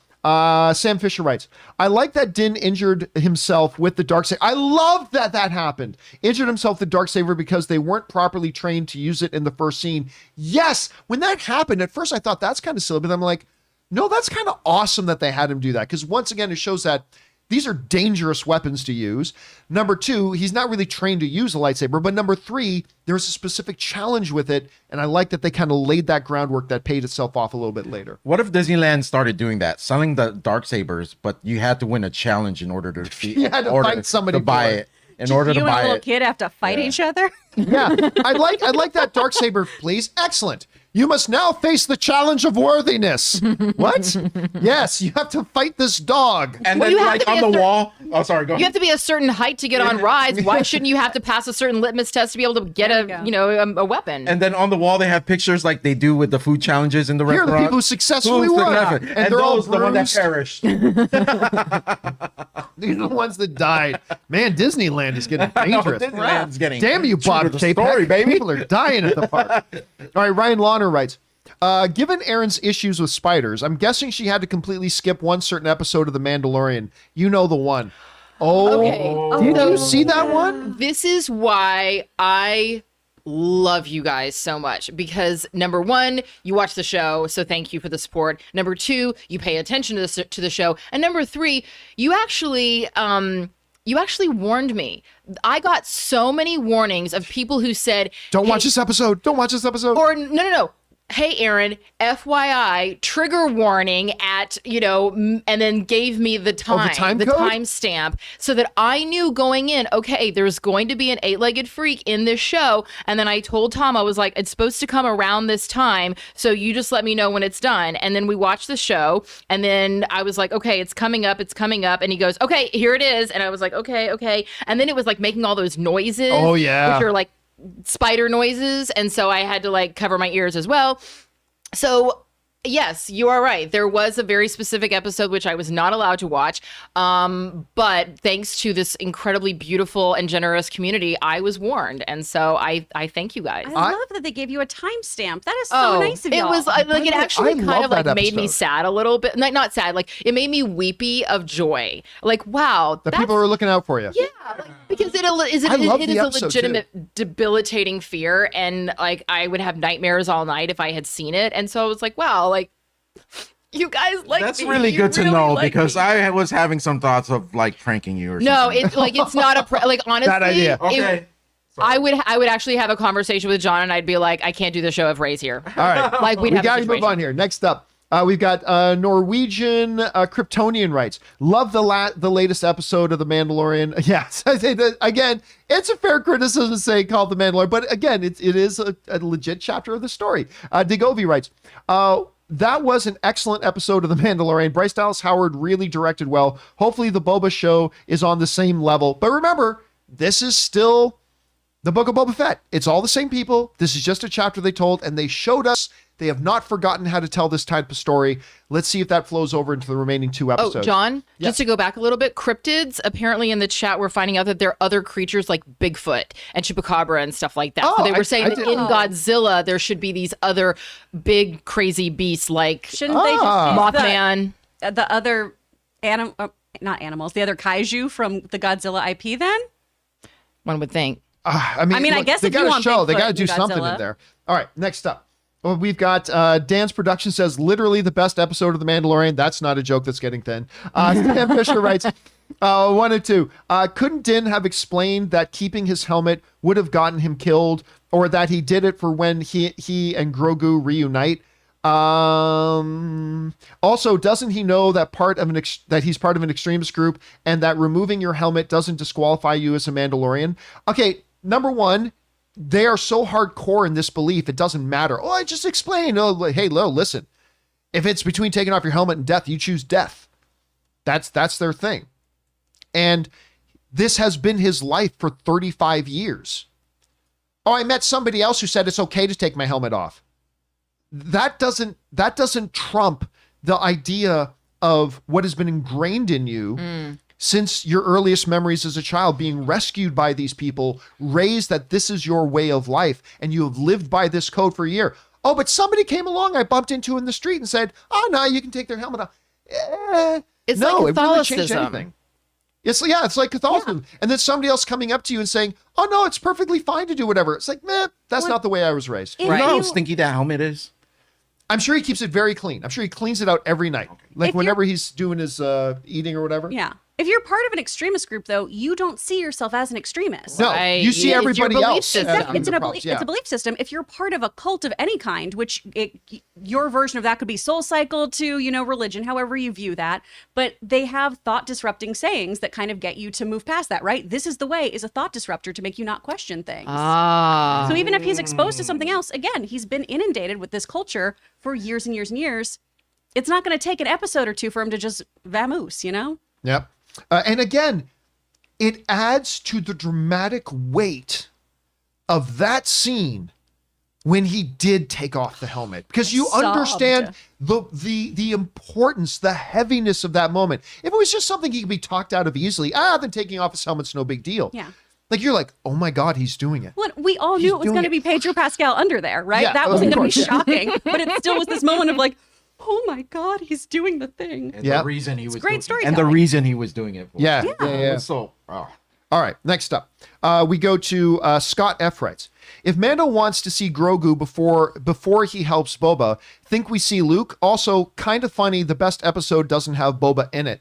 I mean, yeah, but again, it's kind of funny that a couple of the best episodes of Mandalorian wasn't the cause of being the best episode. Boba Fett was, or Ahsoka was, or Luke Skywalker was. But yes, I do kind of wish that when Ming-Na Wen shows up at the end, I kind of wish Boba was with him. Was with her. I kind of wish it was the two of them that approached him. I think that would have been kind of just to put Boba Fett's face in it, but not a big deal. Why wouldn't he have been there then? He's just watching over the town then, right? And maybe he's drawing up his battle plans. Yeah, true. Getting ready for war. All right, next up, we've got Cam K who writes, do you think we will get a full Boba episode in Mandalorian Season 3 because we got a full Mando episode in Book of Boba Fett, hopefully directed by Bryce Dallas Howard. Well, again, even though it wasn't a full, Boba Fett had his episode in Mandalorian where he was the standout and he was the one that everybody was talking about. So they don't really need to do that because they kind of already did. The difference is that Mando was at least present. It's not a big deal. It's not really that big of a distinction to me, at any rate. All right, Andy writes, the Tracksuit Mafia could create their own shaving utensils. They could call it Broscaped. Tagline, shave your bros. Oh, we're back to that. Andy, we were moving on. But I feel like in Godfather 3, every time we think we've moved on from the bro thing, they pull us back in. And Andy's pulled us back in. All right, next up, Daya Al-Shahur writes, ride out with me, ride and meet them for death and glory, for Rohan, for you people. Yes, yes. The horn from Helm's Hammerhead shall sound in the deep one last time. One of the best scenes in movie history. Absolutely it is. And again, it's still like, first of all, King Theoden, when we think about Lord of the Rings, obviously we think about Strider and we think about Frodo and Samwise and Gandalf. And of course we think of all those things. Absolutely. King Theoden, though, may absolutely be my favorite character in those movies. And I know I've said it a million times, but one of the biggest chest pounding while also wanting to weep and cry and stand up and just as a man go, "Rah!" like that, is when Strider runs into the throne room after Theoden had already said, no, we ain't going to run out and help them. Gondor, where were they when we needed help for this, blah, blah, blah. But then Strider runs in and says, the torches have been lit, which is a blood bond between Rohan and Gondor. The torches have been lit. Gondor calls for aid. Now, this is moment of silence. The camera goes to Theoden's face, and he just says, and Rohan shall answer. One of the greatest moments in cinematic history. I mean, he's just talking about it. I feel my blood rushing. He says, oh, I'm sorry, Joey. Did I freak out Joey? Man, come on. Oh, Come on. She's saying, have you seen Moonfall yet, John? You haven't seen Moonfall yet? She was... Sorry, Joey, but we're talking about Theoden. I mean, she was asleep and she just was like, what happened? And Gondor and Rohan shall answer. It's like, come on. good. One of the greatest things ever. Sorry about that, Joey. Okay, let's move on. I'm saying, one of the viewers in the live chat is saying, justice for Joey. All right. Or treats at least. Oh yeah, she gets plenty of I those. get a lot of treats. All right, Sam Fisher writes, my dad overheard the show yesterday and said the last Star Wars thing he saw was Solo in theater, and he was interested in Mandalorian. So guess who's rewatching with me? That's awesome. It's great. You're gonna have a good time. That is great. I love hearing that, man. Love hearing that. All right, next up. John Redcord writes, if Moon Knight appears in Moonfall as the villain, over under 40% Rob's head explodes like the scene in The Kingsman. I'm telling you what. So me, Ray, Chris, Rob, we're all running out to go see Moonfall tonight. I mean, I'm excited to see it. I am. Oh, wow. That sounds like a really fun thing that you guys are all doing. You weren't here when it came up. No, it's fine. And Rob was only able to get 4 passes. But actually, at first I thought it was only 2, so him and Ray were only going to be the only ones to go. It's going to be now 2 people are interrupting our mandate. Well, actually, you know what? He couldn't get all 4 seats together, so you and Rob are going to sit together and watch it. Me and Chris are going to sit up closer to the front. Like we're not going to have the best seats. That's fine. This is about you and Rob. Yeah, it is. It really is. This is the bro date tonight. This is a whole year for me right here. This is it. This is what it's all about. Natural disaster. Making love on the screen. It's gonna be awesome. The person who is looking forward to this more than anyone else on the planet, and then the person who could give so few shits about it, sitting together, sharing a box of popcorn. This is gonna be great. All right. Next up, Cam K writes, there are only so many things that leave me in a great feeling of suspense. Mando's commercial flight, that was great. Mando's commercial flight was one of those things. Man, the relief when he opens the weapons box, phew. Listen, you can't undersell this. The fact that Bryce Dallas Howard was able to take something as mundane as the act of, like we all do at the airport, take out everything, put it in the box, come back to the box and pick everything back up.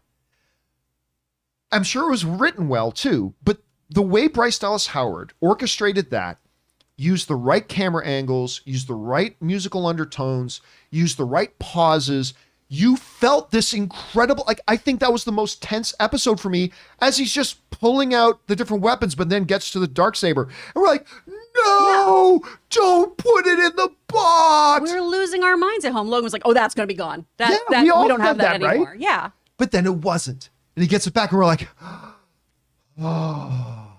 And you felt this big sigh of relief. That is some first-rate directing right there. That is some first-rate directing, taking something that could be so potentially mundane and silly with the TSA robot agent. I need you to take your weapons, please, sir. Is that a Star Tours robot too? It kind of looked like it. Okay. Yep, totally did.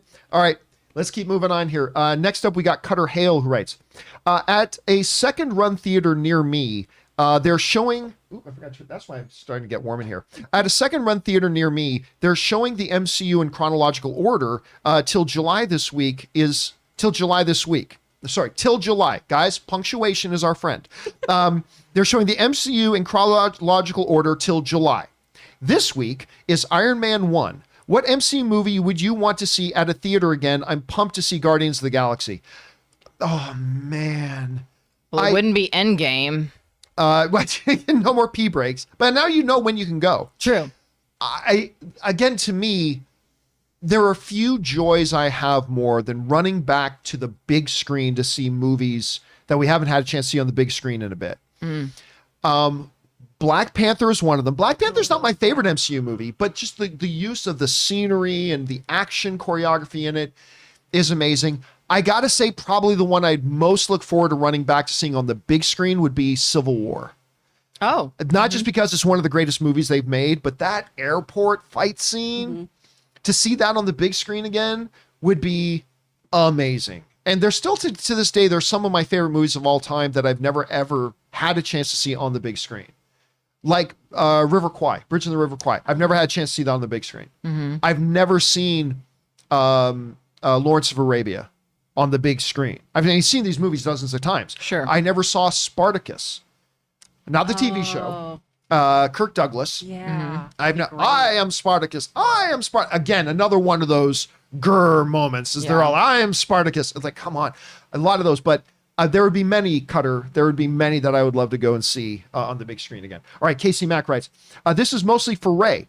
The official trailer for Halo the series lands this Sunday during the halftime of the AFC Championship game. Is it during the AFC? I thought you said NFC. I did say NFC, but I think I was wrong. I think it was AFC. So it's going to be Kansas Bengals, right? Oh, so that means I can't hide away from watching the game. You got to watch the game now. You should be watching the game anyway. I know. Me and Cincy Barber were chatting on Instagram, and I said, okay, I'm going to stop being negative. I just told them it's because if they lose, it would hurt so bad, so I want to be negative. But you know what? They gone this far. I'm going to be a proud Bengal fan. Let's do it. Let's get it. You are free rolling right now. Let's get it. You know what? Even if they get slaughtered, think about this. The Bengals, you never would have said this at the beginning of the year, are playing in the AFC Championship game. I'm already win or lose, they're free rolling right now. Yeah. I think they're in a really good spot. All right, next up. Where we go? Cam K writes, I'm pretty sure it's safe to say now that Book of Boba Fett, or at least episode 5, is mandatory viewing for the Mandalorian show. Oh, yeah. But let's face it. If you're watching Mandalorian, you're watching Book of Boba Fett. And if you're watching Book of Boba Fett, you're a Mandalorian viewer. So you're right. I think this was laying groundwork for season 3 as well. All right. Rafael Castillo writes, heads up on a great film, Boiling Point, starring Stephen Graham. Tense look at the restaurant business, particularly the kitchen and head chef. Filmed in one take, it grabs you and doesn't let go. Ooh. I am so interested in this. I've never heard of it. Hell yeah. And it's, what is it called? Boiling Point. Boiling Point. Ooh, and it's a narrative film, but about like the behind what goes on inside of a kitchen of a restaurant. It's filmed in one shot? Well, that's not why I would watch it, because that's interesting to me. No. And I get it. Like, you know, that's a cool thing, but ultimately, there is something about this whole world of what happens inside of a restaurant. I mean, we've all been to a restaurant, whether it's McDonald's or, whatever. And so we all understand the basics of what happens at front of house, but shows like Hell's Kitchen and even the Great British Bake Off, Iron Chef, all of these shows. And also we've seen that the personalities of head chefs are really fascinating. We'll leave it at that. And so I think that given that we haven't really explored, I was on a very, very short-lived series called Feed the Beast with David Schwimmer and Jim Sturgis, which was that show. Thank you. It was on AMC. Fantastic. But I think that we need more narratives about what goes on in the behind the scenes of restaurants, because it's a really fascinating world. The best one you can ever see is Ratatouille. I love Ratatouille. That movie's precious. All right, next up, we've got Joe Star Gaming 661 writes, "It's funny and sad how the best episode of Boba Fett is when he wasn't even in the episode. Also, I'm wondering the history about the No Pants Thursday, now Wednesday. And I love Joey Bishop, but I am biased since my name is Joey." So there's that too. So the origins of No Pants Thursday, I can't remember which one of the two of you. I think it was Aaron. Probably Aaron. I feel like. I don't know. I don't even know the origin of No Pants Thursday. It was one of the two of you. Like we were doing a show, we were doing our Thursday show, and one of you coined the phrase, No Pants Thursday. No Pants Thursday. And ever since, it's kind of like the Bring On the Filthy thing. As soon as I said it the one time, it caught on with the audience. Y'all are seeing here to here. You don't know what's going on. You don't know the upstairs, downstairs situation circling to the front of the show. The bottom half is where all the action is. And there's no pants today. And you'll never know. You'll never know. All right, next up. Let's see. And by the way, Joe Star Gaming sent in like a $20 tip sending that in. So thank you so much for that, Joe Star. We appreciate that, man, very much. And we're glad your name is Joey too. All right. Mufasa writes, that episode was wizard. I will say the one part of the episode that made me go, was when he got out of the ship and said, it was wizard. I'm like, oh no, that's a callback I could have done without, but whatever. Andy writes, if Jupiter Sending was so bad, then should have it been called Stupider Ass Ending. Oh, because it rhymes with Jupiter Ascending, Stupider Ass Ending. Okay. I'm telling you, it's not quite in the unholy trinity of the three worst big release movies of all time, which are, in no particular order, Catwoman, Battlefield Earth, and The Highlander 2. That's the unholy trinity of the worst wide release films in all time, in my opinion. But I'll tell you what, Jupiter Ascending is right. It's close. It's up there with them. All right. Alex Hobson writes, John, The Rock will 100% be in a Fortnite movie. As an avid player, it does have a formal narrative, but nobody cares about. And The Rock is an actual main character in the game as the Foundation. And yeah, Mando was cool. So one of you guys were mentioning that before we started the show, that not only that he's actually a character in Fortnite, right? Yeah, the Foundation. Okay. So that could be the indication. The Foundation, and then people are saying like some of the paint on his armor kind of I think they're reaching there, but the placement of like the paint is where his tattoo is and things like that. All right. Next up, we got Suthius who writes, a small, simple scene, but I love the airline scene with the kid. I love seeing how peaceful everything seems, and I love that perpetual spinning world. Listen, I'll tell you what, another reason, a seemingly simple throwaway scene. The little Rhodian turns around and like waving at Boba Fett, but all of a sudden you start that happening made me think something's about to happen. And you feel tension. And you're also feeling like Mando is a changed person because of Grogu. And what's he thinking and feeling? So again, a well-directed scene that is apparently just a throwaway thing, but you actually felt it as you're going through it so well. Again, Bryce Dallas Howard, thank you. And I cannot wait to see more of what you do. All right.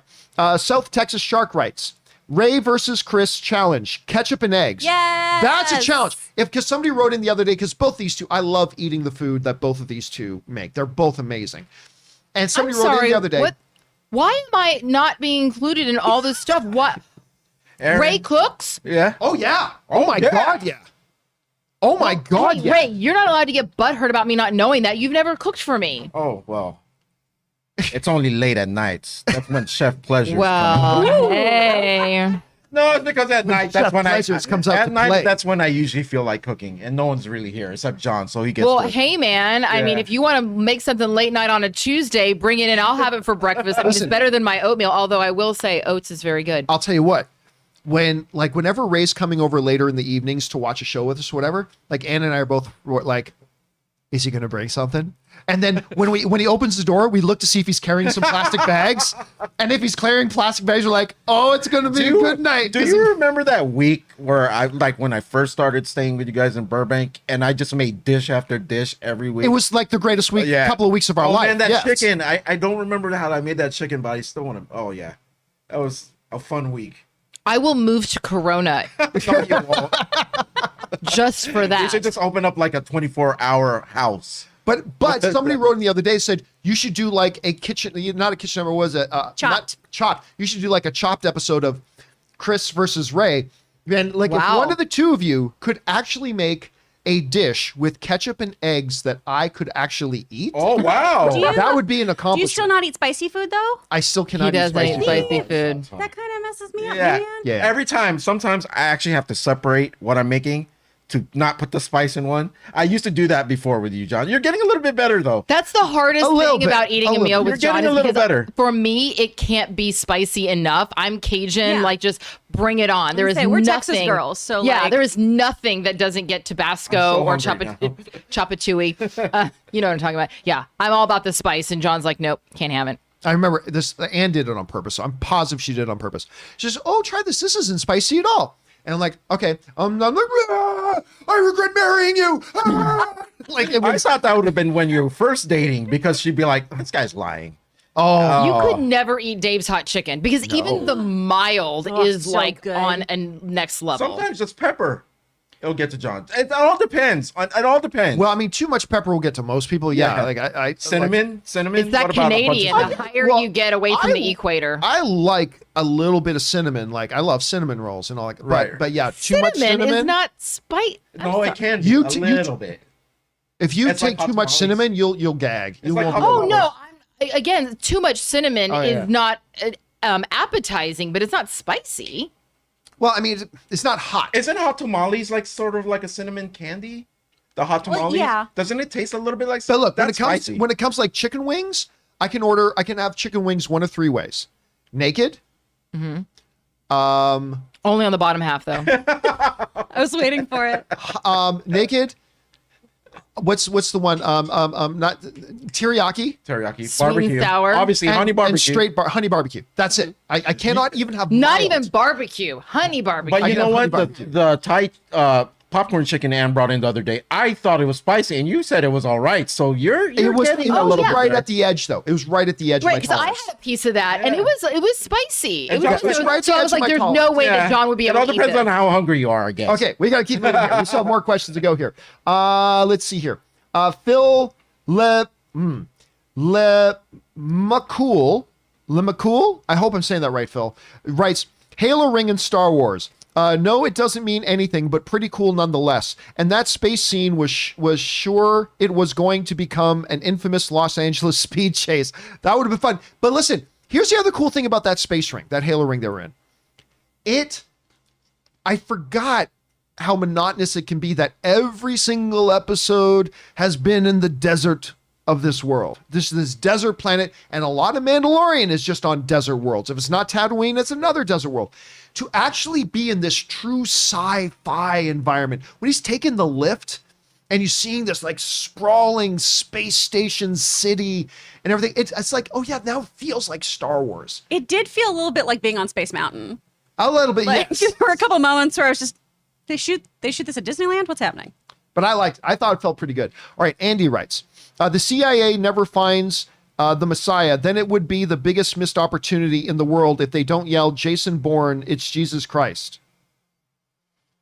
I have no idea what Andy's talking about. Is that a show reference? I have no idea. All right. Crashing Coyote writes, the sequel will be Star Wars Jedi Fallen Jedi. And plot is Vader tries to turn Cal. Final mission, Cal is turned and sent to kill Obi-Wan, forced to kill Cal to prevent another Vader, but spares BD-1. Well, as long as BD1's okay. I'll tell you what, that is not a bad sounding synopsis for the game.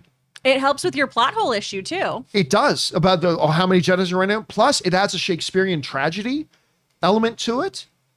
I'll tell you what, Crashing Coyote, I like the sounds of this. Sign me up. I mean, a lot of people would be very, very butthurt. No, I love Cal. I don't want it. But listen, every fallen Jedi started as a great, lovable, do-gooding kind of dude and ends up that way. I'll tell you what, Crashing, that's bold, but I like it. Sign me up for that. I think that sounds great. All right, Michael Hamilton writes, I honestly didn't think the Naboo starfighter was going to fly so well. Thought it would be comic relief and sputter when he was trying to fly it. So did I. I was waiting for it. I was waiting for him, especially when he's talking with the X-Wing fighter pilots. He goes to hit the NAS, you know? I was expecting, but no, they just made it work. But that ship still will not work for Mando. Where is he supposed to put all of his stuff? That's what I said too. And where is he supposed to bring his bounties? He doesn't have his freezer. No. He doesn't have a place for his baby. His bathroom. That they showed us in episode 1 of Mandalorian. Hey, the first time we saw a toilet in Star Wars. Yeah. There's a bathroom on the ship. Where's he going to pee? That's all I got to know about. You're Where's not he gonna peeing pee? in your Beskar suit. No. That's They're big gonna make an RV trailer. And he thing, tracks along behind. that always falls apart when he speaks. A U-Haul. I love that. Okay, let's see. Cam K writes, I've always liked Star Wars. Not loved it, but liked it. I love Mandalorian. And to me, it's the best Star Wars has ever done. Din, again, felt so cool. Yeah, listen, I love Mandalorian. It is not my favorite. Like, the original Star Wars trilogy is head and shoulders above everything. I still prefer, like, The Force Awakens. I still prefer Rogue One. But Mandalorian is awesome, and I have been loving it. And, man, seeing him show up again... It's like, oh yeah, that's, you forget how much you missed it until he shows up again. All right. Ice Fisher Tenacity writes, Cad Bane should be the Pike's muscle. I still think there's a possibility he pops up in this episode, or in this series. There's 2 episodes left. Could very well be the next episode. Maybe he's one of those pieces of muscle that Ming-Na Wen goes out and knows how to get and find. We'll see. Cole Reed writes, do you think they should reboot the DCEU or let the Flash say, sorry, let me try this again. Do you think they should reboot the DCEU or let the Flash say that they split the timeline and erase previous films? What has become clear to me is that the Flash is going to soft reboot the DCEU.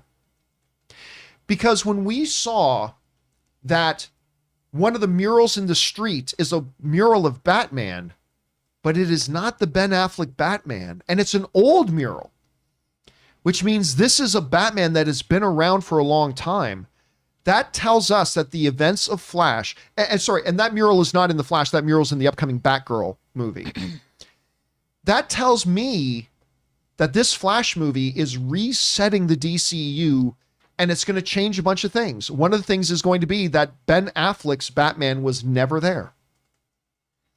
And so, yeah, I really do. I'm starting to, now I have nobody from the studio telling me this. This is just me interpreting it.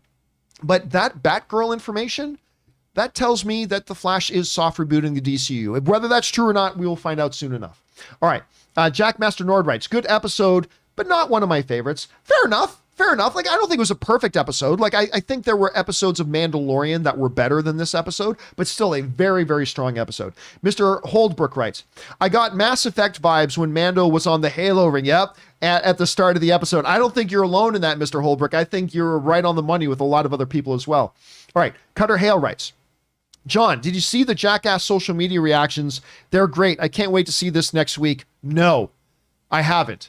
And I know it's not the popular thing to say. I know in this room you're supposed to say it's Moonfall, but I cannot wait for Jackass. Yeah, that's going to be fun. It's going to be great. Have you guys seen the social media stuff that Cutter Hale's talking about? No. I wanted to go in blind. I didn't want anything spoiled for me. No, spoiled. It's for Jackass. It's a good play for Jackass, though, to go on the same day as Moonfall. So hoping that people, after they watch Moonfall, would want to go see Jackass afterwards. We'll just stay in the theater and go see. No, you know what it is? They know that, okay, Moonfall is going to sell out every single theater. So all these people are going to be at the theater with no seats. Oh, and that we got to see something. Yeah. So we'll go see Perfect sense. Jackass, good play. There we go. By the way, Jackass Box Office Pro is projecting Jackass to make in the realm of $30 million, which would make it the second biggest opening in the Jackass franchise. And Moonfall right now is projected to make $8 to $12 million opening weekend. 8 to 1,200. $8 to $1,200 million. $8 to $1,200. Oh, wow. It's all right seeing it over and over again. Theaters are preparing for the tens and tens of people who are showing up to watch Moonfall. I'm trying to buy a Moonfall like shirt, but how come no one sells one? I'm gonna have to That's make what my I want to own. know, baby. I'm gonna have to make my I'm own. so excited Where's for your the Halle Etsy Berry shop. action figure Yeah. for Moonfall? Come Yeah. on. I am excited to see the movie. Yeah, I am too. I'm getting more excited. All right, just a couple Yeah. questions left here, guys. And we, by the way, guys, I should have mentioned we are cutting today's episode a little bit short because we have a lot of things we need to accomplish today, including some meetings that I have, and including that we got to drive out to Burbank to go get ready to see Moonfall. We're getting ready to see that. All right, let's pick things up here with Tim Platt, who writes, voice of Charlie Brown. I did hear about this. The voice of Charlie Brown died from suicide. Please, if anyone is struggling Oh, gosh. right now, Oh, seek man. out help and talk to somebody. Look, I'm not going to pretend I'm a mental health professional. I'm not. But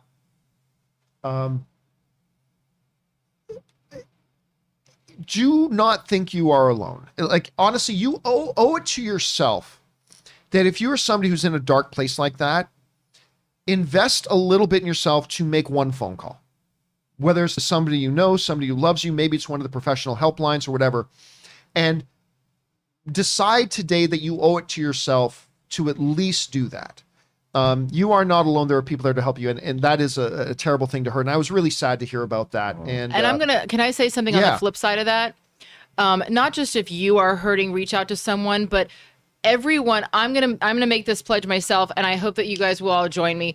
Just the first name that pops into your head, not someone that you talk to every day, but the first name that pops into your head of somebody that you haven't talked to in a while, just reach out to them today, because you never know if today might be the day that they really need to hear from you or need to hear from somebody. So it's not just if you're hurting, it's also just all of us, everyone. We can all reach out to one person and say, hey, just thinking about you. How you doing? Yeah. Like, be proactive and reach out, just because you never underestimate the power of just someone giving you a phone call. Yeah. Just somebody. It's a powerful thing. It's great. All right. Last question today comes to us from Spencer Nielsen, who writes, classic movie recommendation, Orson Welles' follow-up to Citizen Kane, The Magnificent Ambersons. While it's tragically incomplete, what we did get was compelling. Have you all see it? I've heard of this, but I've never seen anything about it. I've never seen anything about it. Such an unpopular opinion, just because film classes like history of film made me watch Citizen Kane over and over again. I can't mess with that movie. It's something that I've been told is so amazing too many times that just when I watch it now, this is fine. Yeah. Yeah, I don't know if it still is, but I think the AFI had Citizen Kane listed as at number 1 of the all-time for a long time. It may or may not still be. I very much like Citizen Kane. Mm-hmm. I do. It is not in my top 20, personally. No. But I mean, it's still great. It's groundbreaking, super influential. Absolutely. Rosebud. Yeah. It's the sled. It's the sled. There, big spoiler, everybody. Spoiler alert. But also, Rosebud like is the you sled. always say, John, the best movie is the movie that you like the most. Yeah. It doesn't matter what is on an AFI Top 100. It doesn't matter what wins the Academy Award. The best movie For you. is the one you like the most. Yeah. Look Period. at Treasure Island. Boom. Treasure Island. There we go. Moonfall. Coming to the Academy Awards this year. And all right, guys, with all that down, that'll do it for today's installment of the John Campea Show. Again, apologies that we have to cut today's show a little bit short. We do have a big dance card on our plate that we have to take care of today. So please indulge us. We'll get caught up a little bit more in the next couple of days. Thank you guys so much for being here and being a part of today's show. Special thank you to all you guys who sent in those comments and questions. Number 1, you gave us great fun things to talk about. But number 2, you supported this channel as you did it. I had a brain freeze there for a second. You supported this channel as you did it, and all of us involved with the John Campea Show. Thank you guys so very much for your support. I want to thank the people in the room, starting right over here, Aaron Cummings, and the still recovering from my sudden shock, Joey Bishop. How are you? Where can people find you guys? We are doing great, and you can find us at Aaron L. Cummings. You can also watch me on an episode of The Rookie, which is airing on February 27th. And if you haven't seen it, you can see me and my husband Tom on King Richard with Will Smith. And sitting right beside her, Chef Pleasures. You had Ray Aura. You had like a brain fart, but you were looking up. I know what you were looking up for. The moon falling. We're all scared. If we're here tomorrow, you can catch me at Ray Aura with a 0. And right beside Ray, of course, is Chris Carr. Chris, where can people follow you? You can follow me on all socials at actor Chris Carr. Chris with a K, Carr with 2 R's. My parents went phonetic. And of course, you guys can follow me on Instagram and on Twitter, simply at John Campea. That'll do it for us for now, guys. Thanks a lot for being here. My name's John Campea, and until next time, my friends, bye-bye.